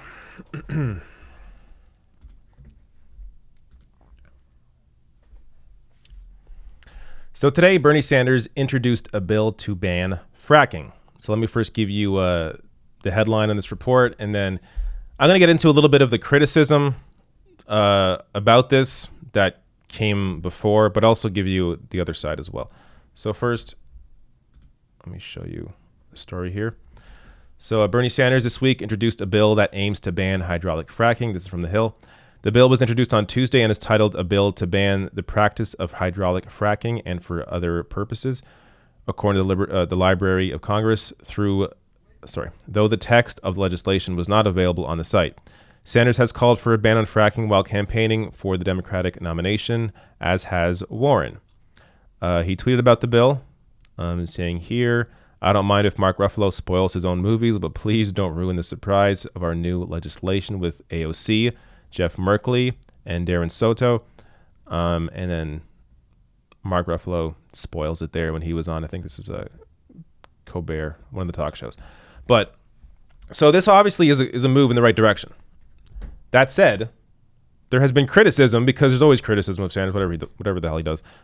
So Eric Levitz has a story here. Will the fracking ban doom Democrats in Pennsylvania? Now, he goes on to argue that because there's a lot of jobs with fracking, well, you got to keep the jobs, right? You got to keep the frack. Even though we are destroying the planet for humans for the rest of eternity, we got to keep these jobs. So immediately, the argument is stupid. You don't keep jobs that are destructive to the world, to people. Like, just because it's a job doesn't mean that it's a job that should exist. At the same time, it is important to take care of the workers that will lose their jobs. That definitely is a point that's worth taking. And so, again, we don't have the actual legislation in front of us and what is in this fracking bill. Maybe it's come out since I started this live stream. But in Sanders, in his Green New Deal plan, he has built in there an entire plan to take care of workers, of blue-collar workers that will lose their fossil fuel jobs in the transition away from fossil fuels. So, and by take care of, I mean they get full pay for 5 years. So we're talking full pay job training in a new field, most likely renewable energies. So it's still, hands-on work. Essentially, they're still sort of within the same field. So Sanders has always taken this approach when it comes to climate policy. He's never been this kind of guy to just, destroy industries and not care about the workers. No, workers are always in the forefront of his mind whenever it comes to any piece of legislation, including climate change legislation. So I can assume here, I haven't seen the bill, but I can assume that there is something about taking care of workers in this move away from fracking. But I also want to share this report here. This is from theconversation.com on the negative impacts on how fracking has negatively impacted Pennsylvania specifically. So this is negative impacts in mostly rural school districts. So they looked into particular data between 2007 and 2015 from the beginning of fracking in Pennsylvania through the boom and into the decline in drilling. So understand, drilling is in a decline right now. So even though, people are complaining about all the lost jobs, fracking isn't still, this huge boom, or it isn't in this huge boom still that it once was. It is on the downturn. But they go on to say here, during this period, we found only about 10% of gas drilling occurred in Pennsylvania's suburban school districts, even though they account for nearly half of all districts. On the other hand, only slightly more than a third of the state's school districts are rural, yet nearly 2/3 of the unconventional drilling occurred in those places. So they have a little graph here that breaks that down. And says here, we wanted to know as well how fracking was affecting Pennsylvania's school districts.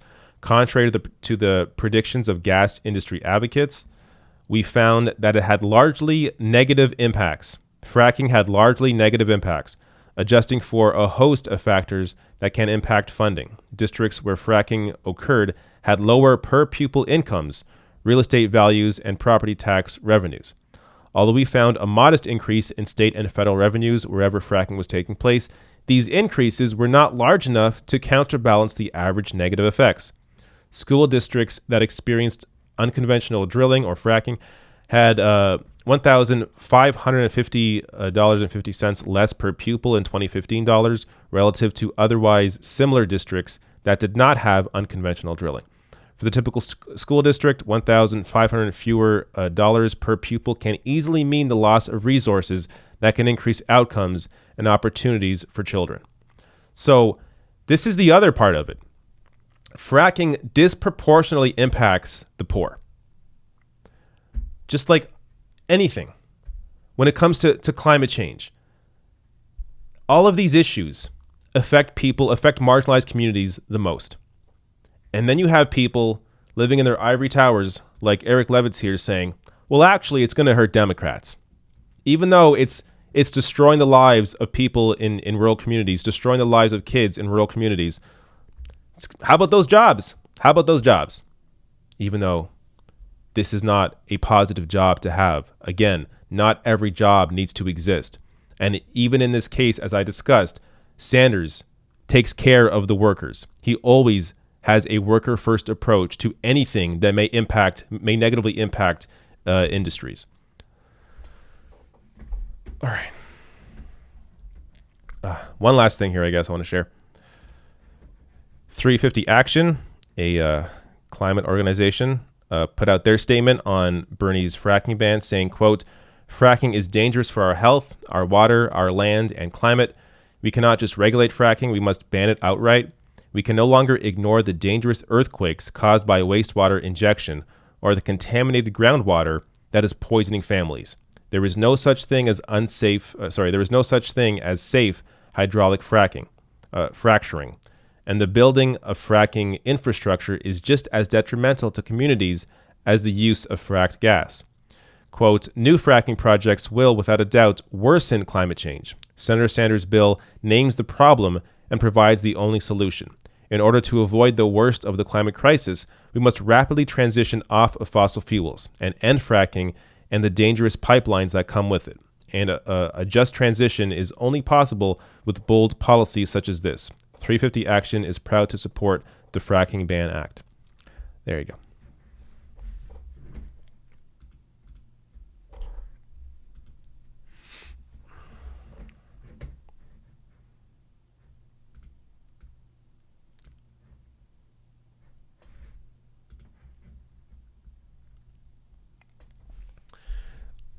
All right, back to some super chats here. This stream is longer than I thought it would be. We're probably going to hit 2.5 hours, maybe.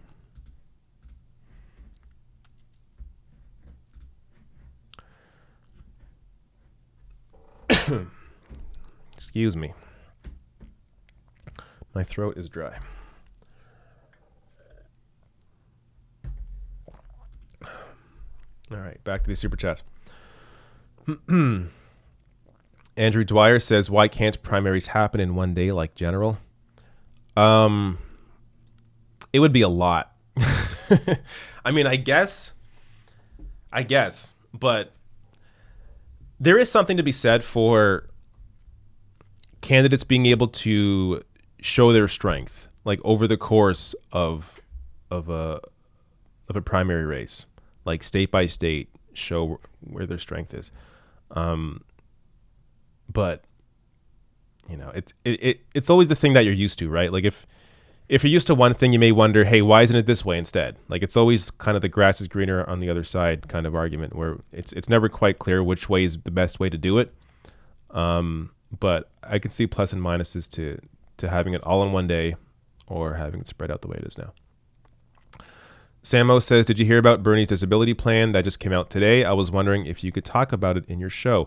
I did see the news. I read a bit through it. I don't have the details. Like I haven't dug into the details exactly, but it's something that is worth touching on. Maybe I can bring it up here. To be honest, I thought this plan was already out. Maybe that's why I didn't think it was like newsworthy. Because he's at least talked about these issues before, so maybe it wasn't on his site. But so if you go to the Bernie site, you will find Fighting for Disability Rights, and let's zoom into some of the details here.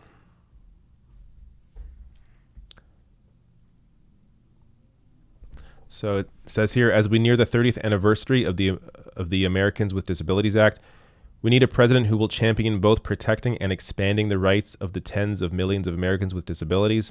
As president, Bernie will not only put forward aggressive disability policy proposals designed to promote access, autonomy, inclusion, and self-determination for all, but will also incorporate disability issues into every other area of public policy, which is a very important point to make. Like, acting like disability rights is just, one column of issues is not the way to look at it. It's one of these things where it's all encompassing. It has to really touch every other issue. So some of the key points here: guaranteeing healthcare, including mental health care and home and community-based services, and supports without wait lists, asset or income restrictions as a human right to everyone in America. So this is part of Medicare for all, obviously, but it's important to point that out. Protecting and expanding the Social Security disability insurance and supplemental security income programs by reversing the Trump administration's attack on SSDI, SSI, ending the massive disability application backlog, putting a stop to SSI's draconian asset test and marriage penalty, and raising the SSI benefit level to 125% the poverty level, lifting millions out of poverty. I'm not going to read, I'm sure there's a lot here, so I'm not going to read through all of it. But check out this page. I'll potentially do a video on this separately that will highlight some of the main points. But, I mean, just from their approach alone, like treating this issue as an issue that impacts every other issue, similar in a way that climate change does, is the right approach here. So very cool to see this.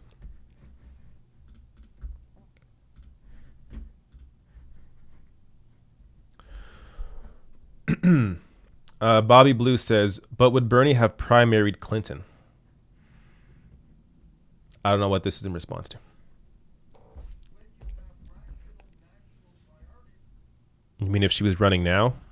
Oh, you mean if she was the nominee, as if she was president? No, she wouldn't be. I mean, depending on how her presidency, her first 4 years went, it definitely sounded like it wasn't off the table. I vaguely remember a discussion about that, but I can't recall all the details. But yeah, I mean, I think it was Robert Reich, who was in the Clinton administration and backed Bernie in 2016. I think he was the one who discussed that, we got to support Hillary now that Bernie's out. But if Hillary, basically saying if Hillary is a crappy president, then in 4 years, it's not off the table to challenge her. But that is a different timeline that we have no idea how it would have went out or how it would have happened, I guess. All right, where was I? Yes, I'm going to share one of Bernie's greatest moments, in my opinion.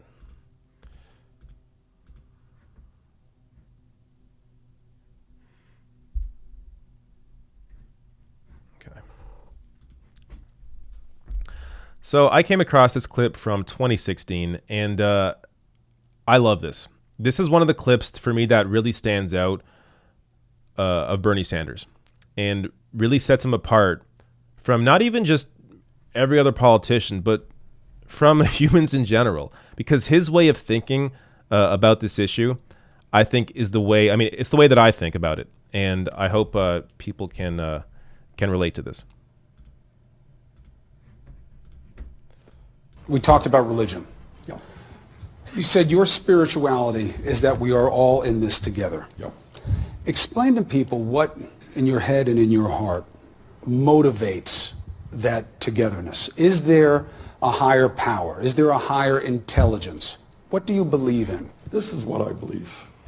Every great religion in the world, Christianity, Judaism, Islam, Buddhism, essentially comes down to do unto others as you would like them to do unto you. And what I have believed in my whole life, I believed it when I was a 22-year-old kid getting arrested in Chicago fighting segregation. I believed it in my whole life, that we are in this together, not words. The truth is, at some level, when you hurt, when your children hurt, I hurt. And when my kids hurt, you hurt. And it's very easy to turn our backs on kids who are hungry or veterans who are sleeping out on the street. And we can develop a psyche, a psychology which says, I don't have to worry about them. All I'm going to worry about myself. I need to make another $5 billion. But I believe that what human nature is about is that everybody in this room impacts everybody else in all kinds of ways that we can't even understand. It's beyond intellect. It's a spiritual, emotional thing. So I believe that when we do the right thing, when we try to treat people with respect and dignity, when we say that that child who is hungry is my child, I think we are more human when we do that than when we say, hey, this whole world is me. I need more and more. I don't care about anybody else. That's my religion. That's what I believe in. And I think, most people around the world, whatever their religion, their color, share that belief that we are in it together as human beings. And it becomes more and more practical. If we destroy the planet because we don't deal with climate change, trust me, we are all in it together. All right? So we have got to work together, and that is what my spirituality is about. That response is so perfect, and it really shows you who Bernie is, what drives him, and what sets him apart from every other politician. I mean, it's been clear from everything we've seen of him.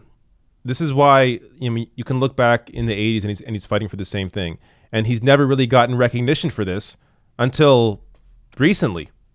Most people didn't know who he was until recently, until he ran for president in 2016. Yet he held firm to his beliefs the entire time. He's been in Congress, he's been in the Senate, when he was mayor. He's always held firm to these beliefs of caring for people, of believing and seeing that we were all in this together. And if we all work together to achieve a better life for each other, then we all benefit. That's my approach to spirituality as well. Like, I'm not religious at all. As in, I don't believe in any, certain doctrine. But I do believe in this collective nature, in that we are all on Earth together. We are all in this together. We all share this planet. And to not understand that, you have to fight for those around you. Fighting for healthcare, even if you have healthcare. Fighting for higher wages, even if you're paid great. Fighting for housing, even if you have a house. Like, this sort of approach to politics, for me, is what it's all about. I mean, this is what drives me. This is what drives me as a Canadian covering American politics, where I have healthcare, but I'm fighting for Medicare for all. Because I think everybody should be guaranteed healthcare. And I also understand the superpower that America is. And if you have a humanitarian leading the country, Bernie Sanders being that humanitarian, that you will see a dramatic shift in the entire world. Not just in America, but a shift worldwide because of the power that America holds globally. So, anytime, like, if anybody asks me, why do you support Bernie Sanders? I would show them this clip, because this shows you who the man is.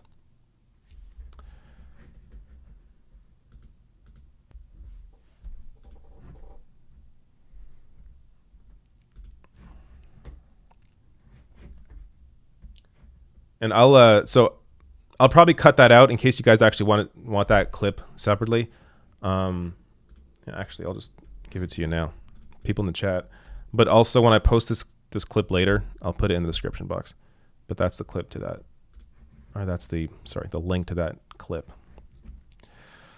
I didn't have my second coffee today, so I'm feel a little out of it. But we're gonna push through, because we got this next story of these attack ads against Sanders, and these are great. They truly are one of a kind. But it's a happy story, so don't get too down by these attack ads. Actually, that reminds me, there's another part of this story that I forgot to include in my rundown that I'm going to find right now.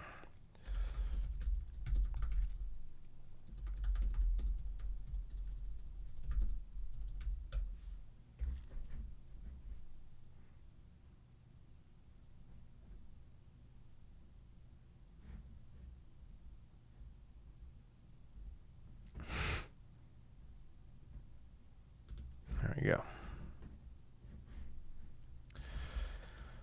Okay.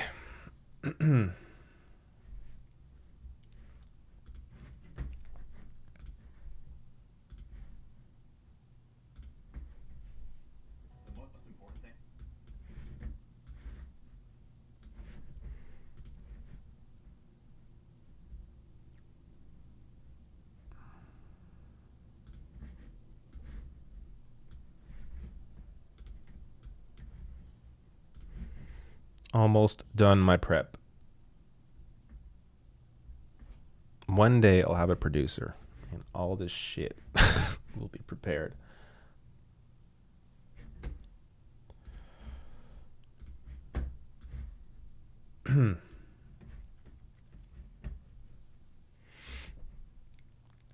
All right, let's get to this story. And then, oh, good. We're almost, oh, Jesus. Now we're almost at the end because I saw tweets of the week are next. Stay for that. But then we got the polls of the week, and there's, okay, maybe I'm not going to show all of them because there's maybe like, I don't even know here, like 12 different polls. But I'll go through them quickly, and then I'll get all the super chats. So that's how we'll do this. All right. There are 2 new attack ads out attacking Bernie Sanders. Now, these are hilarious as I'll break down the issues with them, but also the response to these attack ads shows you this is actually a positive story. So while it may seem like a negative story, these groups, these big money groups trying to attack Bernie Sanders, ultimately the Sanders campaign has benefited from them. But let me first show you this first attack ad. Sanders wants to be our 46th president, but he's nothing like the rest. More radical than Obama on health care. Bernie's plan gives government health insurance to everyone. His socialist Green New Deal, even bigger than the New Deal, transforming the economy to meet extreme environmental standards. And at 79, he'd be our oldest president ever. Even his age is extreme. Too old and too liberal. Club for Growth Action is responsible for the content of this. This is too funny. He wants to give everyone health care. Oh, how dare he? He wants to give more health care than Obama did to people. What else did he do here? Oh, his Green New Deal plan goes further than FDR's New Deal. Like, this could be confused for a parody, for satire. Because again, much like the way Fox News did when they were attacking Sanders back in, well, they still do it, but there was that famous screenshot where they have Bernie's plans like in bullet form, where it's like helping people, or expanding Social Security, expanding healthcare, raising wages, and these are all points meant to attack Bernie Sanders. they're selling people his platform here. So I don't see this as an attack ad. I'm sure like. This works on the same kind of people that watch, Morning Joe. Like, I guess this is the cable news audience, but it only works on people that already think this way. Because if you understand that expanding healthcare to all people isn't a bad thing, understanding that every single other industrialized country has some form of universal healthcare, Canada, single-payer healthcare, like Medicare for all isn't a crazy idea. Again, it lowers costs. It's cheaper. For the actual consumer, because you pay less for your taxes than you do to a private insurance company. You're taking out the for-profit middleman in a Medicare for all system. So this is not a negative. Then, wow, yeah, you kind of have to deal with climate change. And the reason why it's a $16 trillion plan is because Bernie actually takes care of the workers that will lose their jobs when moving away from fossil fuels. So again, this is a selling feature if you understand, and if you've paid attention at all to the news, see Australia on fire, see California on fire. This is not a crazy thing. And then even his age is extreme. I don't even know what to say about this. That was actually a funny line. I got to hand it to them there. That was pretty good. But again, Trump is old, Biden's old, everybody's old. And for his age, man, Bernie has more energy than I do as somebody in my 30s. So like the way he runs around, does multiple events a day. I couldn't do that. I know myself. I couldn't do that. I put out 2 videos a day and I'm, laid out on the couch afterwards, like exhausted. So I can't do what Bernie does. It's all about what your energy level actually is and what you're able to accomplish. And clearly Bernie has unlimited energy. But let me show you the next ad here, the next attack ad. So this is from a pro-Israeli apartheid group, Democratic Majority for Israel. Again, a pro-Israeli apartheid group. So they align with the right-wing Israeli government. Let me play this. The most important thing is we have to beat Trump. We've seen the damage that Trump and the Republican Congress have done. I doubt if Bernie Sanders can beat Trump. I like Bernie. I think he has great ideas. But Michigan, Pennsylvania, Iowa, they're just not going to vote for a socialist. I do have some concerns about Bernie Sanders' health, considering the fact that he did have a heart attack. I think it's very important that the Democrats nominate somebody that can beat Trump. I don't feel as though Bernie Sanders would do well against Donald Trump. I just don't think Bernie can beat Trump. DMFI PAC is responsible for the content of this advertising. So this is just littered with BS. I mean, how many times in my videos do I discuss how Bernie is the most electable candidate because of the people he's able to bring out? The anti-Trump voters, the voters that voted for Democrats in 2016, for Hillary in 2016, they're going to come out regardless to vote against Trump in 2020. So you don't need to re-win those people. They're going to come out regardless. Who you need to win over are the typical non-voters. About 40% of the country doesn't vote. So you're talking about young people. You're talking about working class voters who feel disillusioned by this two-party system that doesn't represent them. We're talking about independents, progressive independents. Bernie Sanders brings those people out. This is why he is the most electable candidate, because he brings out those people in huge numbers. And by the way, how many states did he win against Hillary Clinton? Almost half the states. He won. Like, this guy says Bernie can't win Michigan. He beat Hillary in Michigan. So Hillary, who's supposed to be, the ultimate electable candidate, she couldn't win Michigan in the primary, let alone in the general. So this is just completely completely void of any substance here whatsoever. Again, these are just cable news talking points, pretending that Hillary, the ultimate moderate, ultimate centrist, didn't lose in 2016. You want to put up a moderate again after you had the perfect example of your theory of putting a centrist up to defeat Trump, and she lost. So why would you think that it would work again? Why do you think reaching out to conservative voters, to moderate voters the way Joe Biden is doing, why would that work this time when it didn't work last time? You have to actually excite new people out to vote. That's how you win as a Democrat. That's what Bernie does. But let me show you this new take on the ad. So this is posted by Bernie History, Bernie Then and Now. They make some on-screen edits to. So if you're hearing the podcast version of this, you're not going to see the joke here. But watch this video and how they actually. Let me go off screen for a minute so you can see the full thing.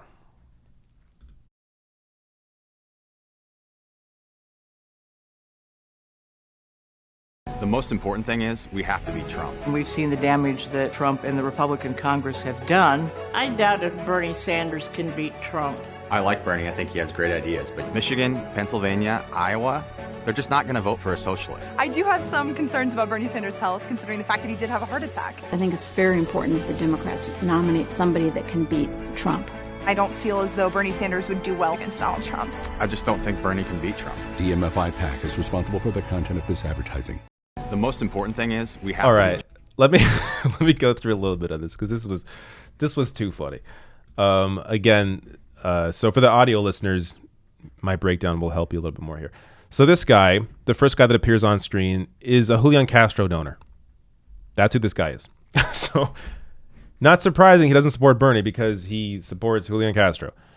The next person here, she supports Amy Klobuchar. And apparently was in a different ad. So the on-screen image here says, are these actual voters or actors? Because recognized one from a Klobuchar ad. This person was in a Klobuchar ad. And now she's anti-Bernie here. This is just Karen Bruce. Says, okay, boomer.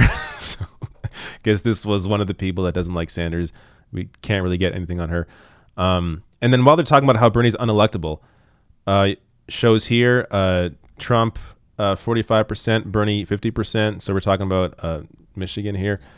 Where are we going? Bernie beats Trump again, 50 to 45. Again, 30 to 21. This guy is. Oh, it shows his donation to Julian Castro. So the guy from the beginning is back. Shows his $250 donation to Julian Castro. This person is a former paid staffer for Kamala Harris. Amazing. Here she is at a Kamala Harris rally. Multiple. Incredible. This person supported Cory Booker. Nominated. I'm trying to read this here. Join your neighbors in Des Moines to watch the Oscar-nominated documentary Street Fight about Cory Booker's race for mayor of Newark. Come chat with your co-hosts, Nancy Bobo and Janet Bannister. That's who this is. So Janet co-hosted an event for Cory Booker. Incredible. And then New York Times opinion piece saying, of course, Bernie can win. Amy Klobuchar Kamala Harris staffer back on screen. And then at the end showing, yes, Bernie beats Trump. And Biden beats Trump by a lesser number. So there you go. Putting a hole into all the arguments there. But there's more. Sanders raises $1.3 million from Democratic super PAC ad against him. So the ad that ran against him, I believe it was this ad, the second one, the one that was funded by the pro-Israeli group. Their campaign raised $1.3 million in one day from that attack ad. So this is the thing with Sanders. If you attack him dishonestly, the campaign raises a ton of money off of it. This is how powerful this grassroots support is. So sure, keep attacking him. It's only going to make him stronger. And then you see here, NBC News reports progressive groups unite to boost Bernie Sanders as Democratic attacks on him mount. And that is related to this from Alex Koch here, who says 9 progressive groups, including Dream Defenders and Sunrise Movement, are joining forces to get out the vote for Sanders, calling themselves People Power for Bernie. So they'll be in many states, such as a ton of states here, all the early states. So the groups are Center for Popular Democracy Action, People's Action, Dream Defenders, Sunrise Movement, Make the Road Action, Our Revolution, Democratic Socialists of America, Progressive Democrats of America, and Student Action. All these groups combining forces in all the early states to support Bernie Sanders. So keep on attacking him with these dishonest attacks. It's only going to help the campaign and enable them to raise even more money. So there you go.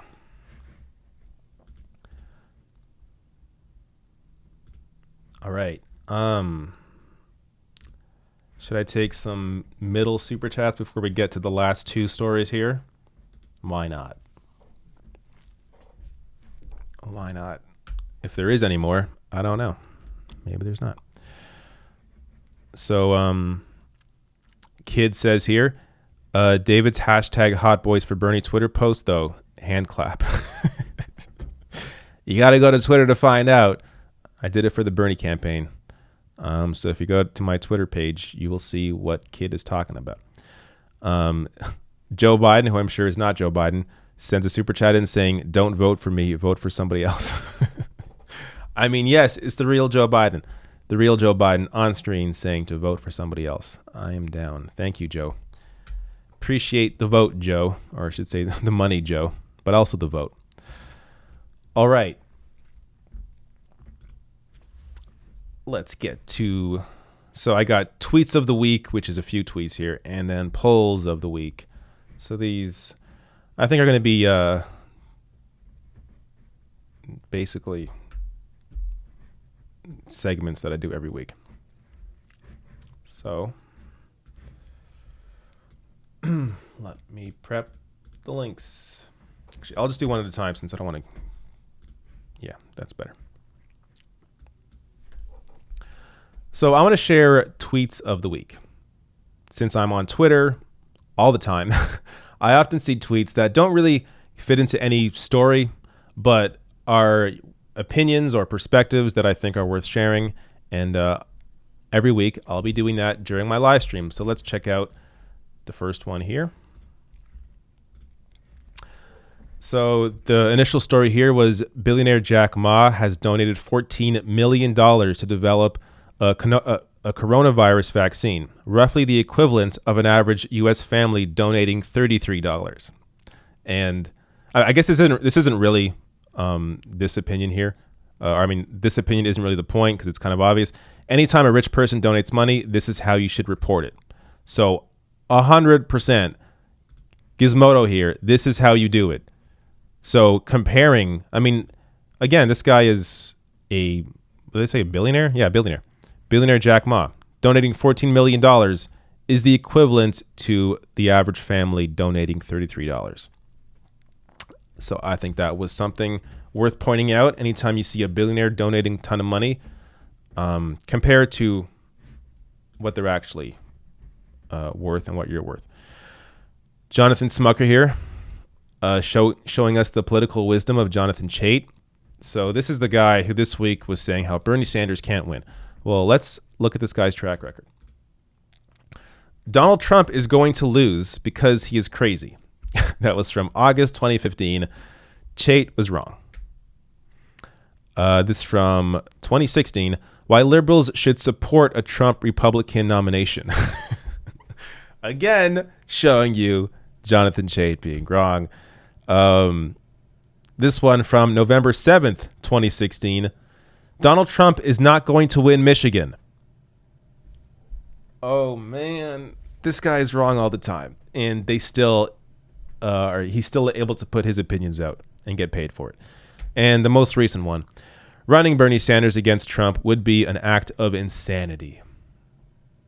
Well, based on Jonathan Chait's track record, I don't mind. I don't mind these opinions. Let's check out the next tweet here. This was a great perspective shared. This from Welcome Home Space Girl, or Meg's Visages. Says, if you're not rich, but you're afraid of socialism taking away your freedom, all I can say is, what freedom? Debt is out of control. You live at the mercy of your boss and your bank and your car, and your car accident away from financial ruin. So exactly, what freedom do you have if you're going bankrupt because of healthcare costs, if you're not being paid enough, if you're afraid of taking a day off work to relax because your boss may fire you? Like, where's the freedom here? There is no freedom in this situation, in this society. So it's important to question what you're told. Like long-held beliefs about, freedom this, freedom of choice when it comes to healthcare. You know what actual freedom when it comes to healthcare? Not having to worry about bills ever at all. That's what I live in. I live in true healthcare freedom in Canada. I never think about healthcare ever because I don't have to. If I need it, it's there. It's paid through our taxes. I don't have to, bargain or discuss anything with an insurance company. It's all already done all the time. That's true freedom. On top of that, because it's a single payer system, freedom of choice when it comes to doctor. Go to any walk-in clinic. That's true freedom. How is being stuck to, doctors in your network, how is that freedom? Where's the choice there? There is no choice there because you're stuck. So, and that's just healthcare. I mean, everything else here she mentions is right on. But understand, the world you're living in is not free. I also want to share, so Dave Chappelle this week supported Andrew Yang. I'm not going to play his endorsement, but basically he's saying here, quote, you take a poll in Dayton and say, what would you rather have, $12,000 a year or health insurance? Everyone's taking the money. Health insurance is great, but groceries are necessary too. Well, that isn't the opinion I want to share here. The opinion I want to share is a response to that from Mike Figueredo at the Humanist Report, who tweets out here, my mom just told me she has about $400,000 in medical bills for my dad. He's currently at a facility where multiple people have to lift him from his bed to his wheelchair to get him to and from dialysis. They're choosing Medicare for all. So this is the actual reality. $1,000 a month isn't shit. Having healthcare guaranteed to you, not having to worry about this, not having to go bankrupt due to healthcare costs. That's what people actually need. And I'm not saying nothing against, UBI. UBI is definitely something worth discussing. But if we're talking about $12,000 a year or guaranteeing healthcare to you for the rest of your life, the choice is simple. I got one more here. So this was shared by Daniel Dresner. Let's look at the first screenshot. Axios reporting that in his final rally before the Iowa caucuses, Trump greeted Iowans by saying, quote, "If we don't win, your farms are going to hell." Well, here's the reality in Iowa. U.S. farm bankruptcies hit an 8-year high. Farms have already gone to hell under Donald Trump. So, there you go. And those are the tweets of the week. All right, let me get to the polling. There's too much. Too many polls. And there may even be more that I didn't see today. I got one from today, but maybe there is something else I didn't see. So let me just go through them.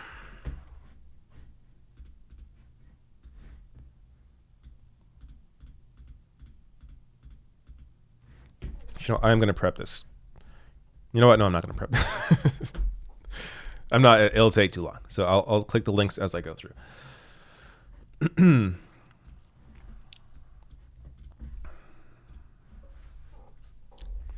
So Bernie Sanders is looking pretty strong in this week in polling. So I collected a bunch of polls from this week, and Sanders is surging. It's undeniable. It's so undeniable that you've even seen the mainstream media continue to report on the Bernie Sanders surge. So I got a number of polls here. I'm going to break them down the best I can, but since there's a lot of them, I don't want to spend too much time on each of them. So let's start here with Iowa. This is an Emerson poll. This is from the beginning of the week, the 26th, I believe this went out. I guess I could just look at the timestamp here. Yes, the 26th. So Iowa, Emerson. Sanders up 8, now at 30 in Iowa. Biden down 2 at 21. Everybody else under 15 points.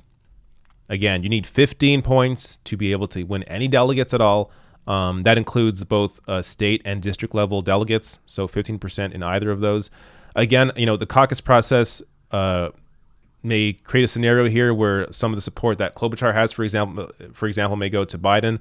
Warren support may go to Sanders, but we don't know exactly how that all plays out until we actually see on caucus day. But understand here, at least in this poll, no one else is even above 15 except for Sanders and Biden. We get New Hampshire, also from the same day. This is the Boston Herald.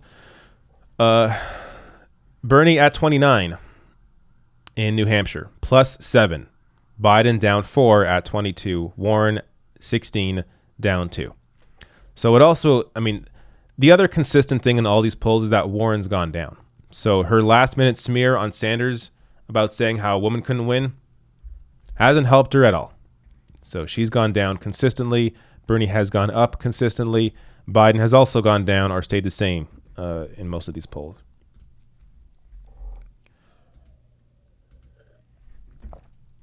Let's go to Iowa again. Pod Save America. This is a Pod Save America / Change Polls poll. Sanders 27, Buttigieg 19, Biden 18, Warren 15. All right. That's from the 28th. Now I'm losing my voice. This is a breakdown of that poll, I believe. So it tweets out here, incredible movement in the new Change Research Iowa poll. Bernie rockets up 10 points to take substantial lead over Buttigieg while Warren falls off a cliff. So Warren's down 13 points here. Sanders up 10 to 27. Buttigieg +6. You see the graph there. Makes it pretty clear. Let's go to something else. This is New Hampshire from the 28th.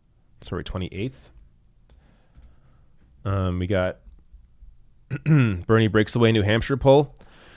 Bernie 28%, Biden 13. Nobody else in it. So this actually really does matter. If nobody else hits 15% in New Hampshire except for Bernie, he gets all the delegates. But again, it matters by district as well. So Biden could still get 15% in a certain district, but not in others, and still be able to get delegates that way. But if that doesn't happen, no one else hits statewide 15%, Bernie gets all the delegates. Among 18 to 44-year-olds, Bernie's at 43%, Pete at 11%, it just goes down from there. Among women, Bernie 25%, Warren at 15%, so he's 10 points on Warren among women. Among men, Bernie 31%, Biden 22%. Bernie leading in all categories by huge margins in New Hampshire. California. So he grabs the lead in California. Let me click the link.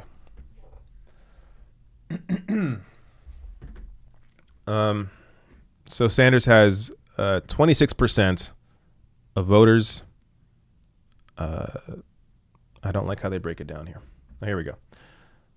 So Sanders at 26% in California. Warren at 20%. She's gone down considerably. Biden at 15%, holding about steady. Buttigieg down to 7%. Again, showing you a nice lead there for Sanders in California. Close some of these links. All right. There's more. It's a lot more. National Economist / YouGov poll. So this is a national poll. Biden down 3 at 26, Sanders 24. He's a +6. So again, even if Sanders isn't in the lead, it's showing where the momentum is. Sanders going up, Biden going down, Warren going down, now at 20, Buttigieg going down. So you can see the trends. Let's check out this Iowa Civics poll. Never ends with Iowa. Sanders at 24% here. He's up 3. Warren's up 1 at 19. Buttigieg is -7 at 17%. Biden holds steady at 15%. Let's check Texas. This was a big one. Sanders up 13 points in Texas. Biden down 4. So Biden's at 28%. Sanders in second at 26%. So Biden's still barely in the lead, but it's within the margin of error. And knowing how many young voters are underpolled in Texas, very likely Sanders is actually leading in Texas. And again, he's +13 here. That's incredible. Warren's down 2. And Bloomberg is at 9% here, which is a good showing for him considering, I guess expected, considering he's buying all these ads. But yeah. Going on to the next. Actually, this breaks it down a little further. This poll. Sanders is closest to beating Trump in Texas. So this is from the same poll showing Sanders up 13 points. He's closest to beating Trump in Texas than Biden is. Again, showing you who is the most electable. Texas conservative voters. This maybe speaks to why Sanders is doing so well against Trump.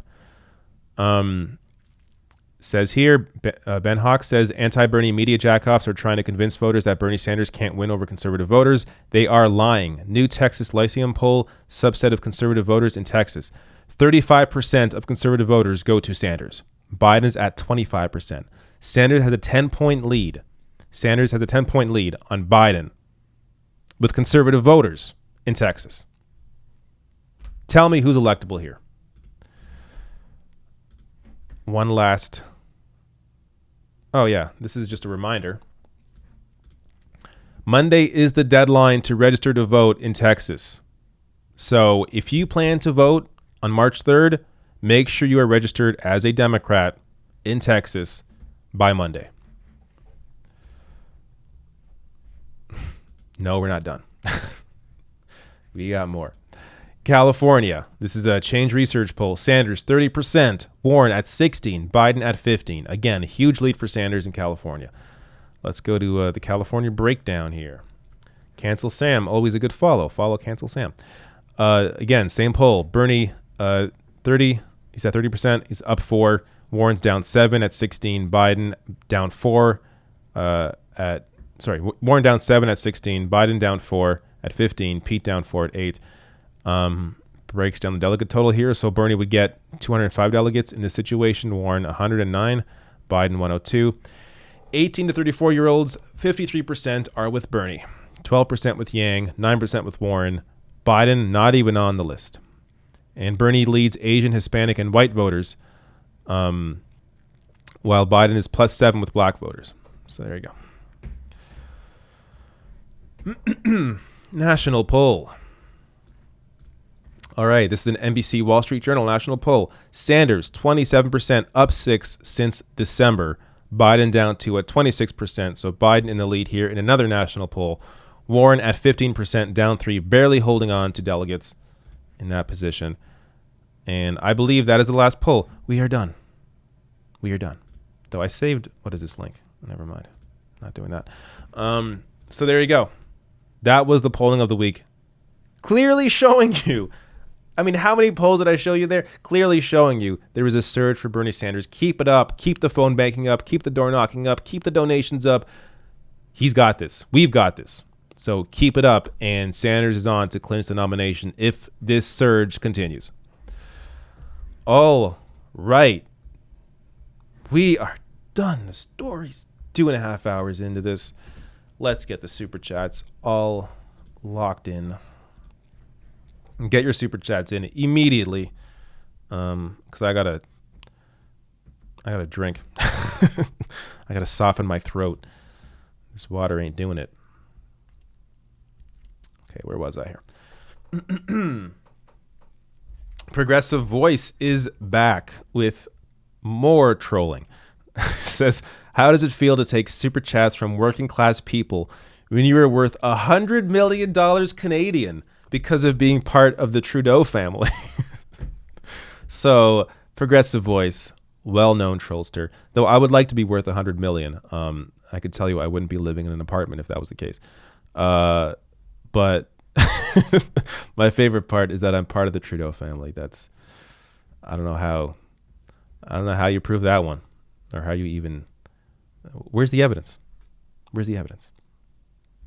But thank you, Progressive Voice, for your working class super chat. I appreciate it. Laura Zaglian, I apologize for the pronunciation, says, thanks for your hashtag hot boys for Bernie. A lot of people appear to like that. All right. No problem. Thank you, Laura. Leroy Beresford says, nice Ryan Grimm video. Right. Depending how long it is, I may or may not watch it. Oh, I saw this earlier. Funny you point this out. I watched this on my own earlier. It's basically, so I'm not going to, I mean, it's a Rebel HQ video, so I'm not going to just like steal their content. But basically, high schoolers in Iowa right now are supporting Bernie, even 17-year-olds, because legally you can still vote in these caucuses or primaries as long as you're 18 by election day. So a lot of high schoolers are backing Bernie, and you can bet they are underpolled, undersampled when it comes to polling. So is it enough? Who knows? Again, we're talking about like a sliver of high schoolers, like, you know, seniors, essentially, but any little bit helps. Thank you for the super chat. Last super chat. Are we done? Anna Bird retired. But again, if you're sending a super chat in, send it now, because I'm about to go here. But Anna Bird retired. Says, have you seen the shenanigans going on with California Democratic ballots? People are getting changed to NPP, which I imagine means no party preference, and getting ballots with no president choice, and ones with president have Bernie buried towards the bottom. Yeah. I heard something about this from, I saw a tweet from somebody I think is overseas and is a voter overseas. This is the last, like, this is why you have to overwhelm. You have to overwhelm the system. You have to vote in huge numbers, caucus in huge numbers, because there's definitely going to be some irregularities with the voting, with the way this is all conducted, as there always is every time. So make sure, and usually the way it works is that it's always skewed towards the dedicated Democratic voter. So, which usually are people that vote for like Hillary Clinton kind of candidates. So that's how the system generally seems to work. Because if you're like a new registrant for the Democratic Party, they may kick you off, or you may not be on the rolls, or whatever the hell it is. So you have to overwhelm the system. All of you, get out, vote. Joe Biden with the last super chat here, unless someone comes in super late, saying, or I should say Joe Biden. Yeah, Joe Biden with the last super chat says 2 words.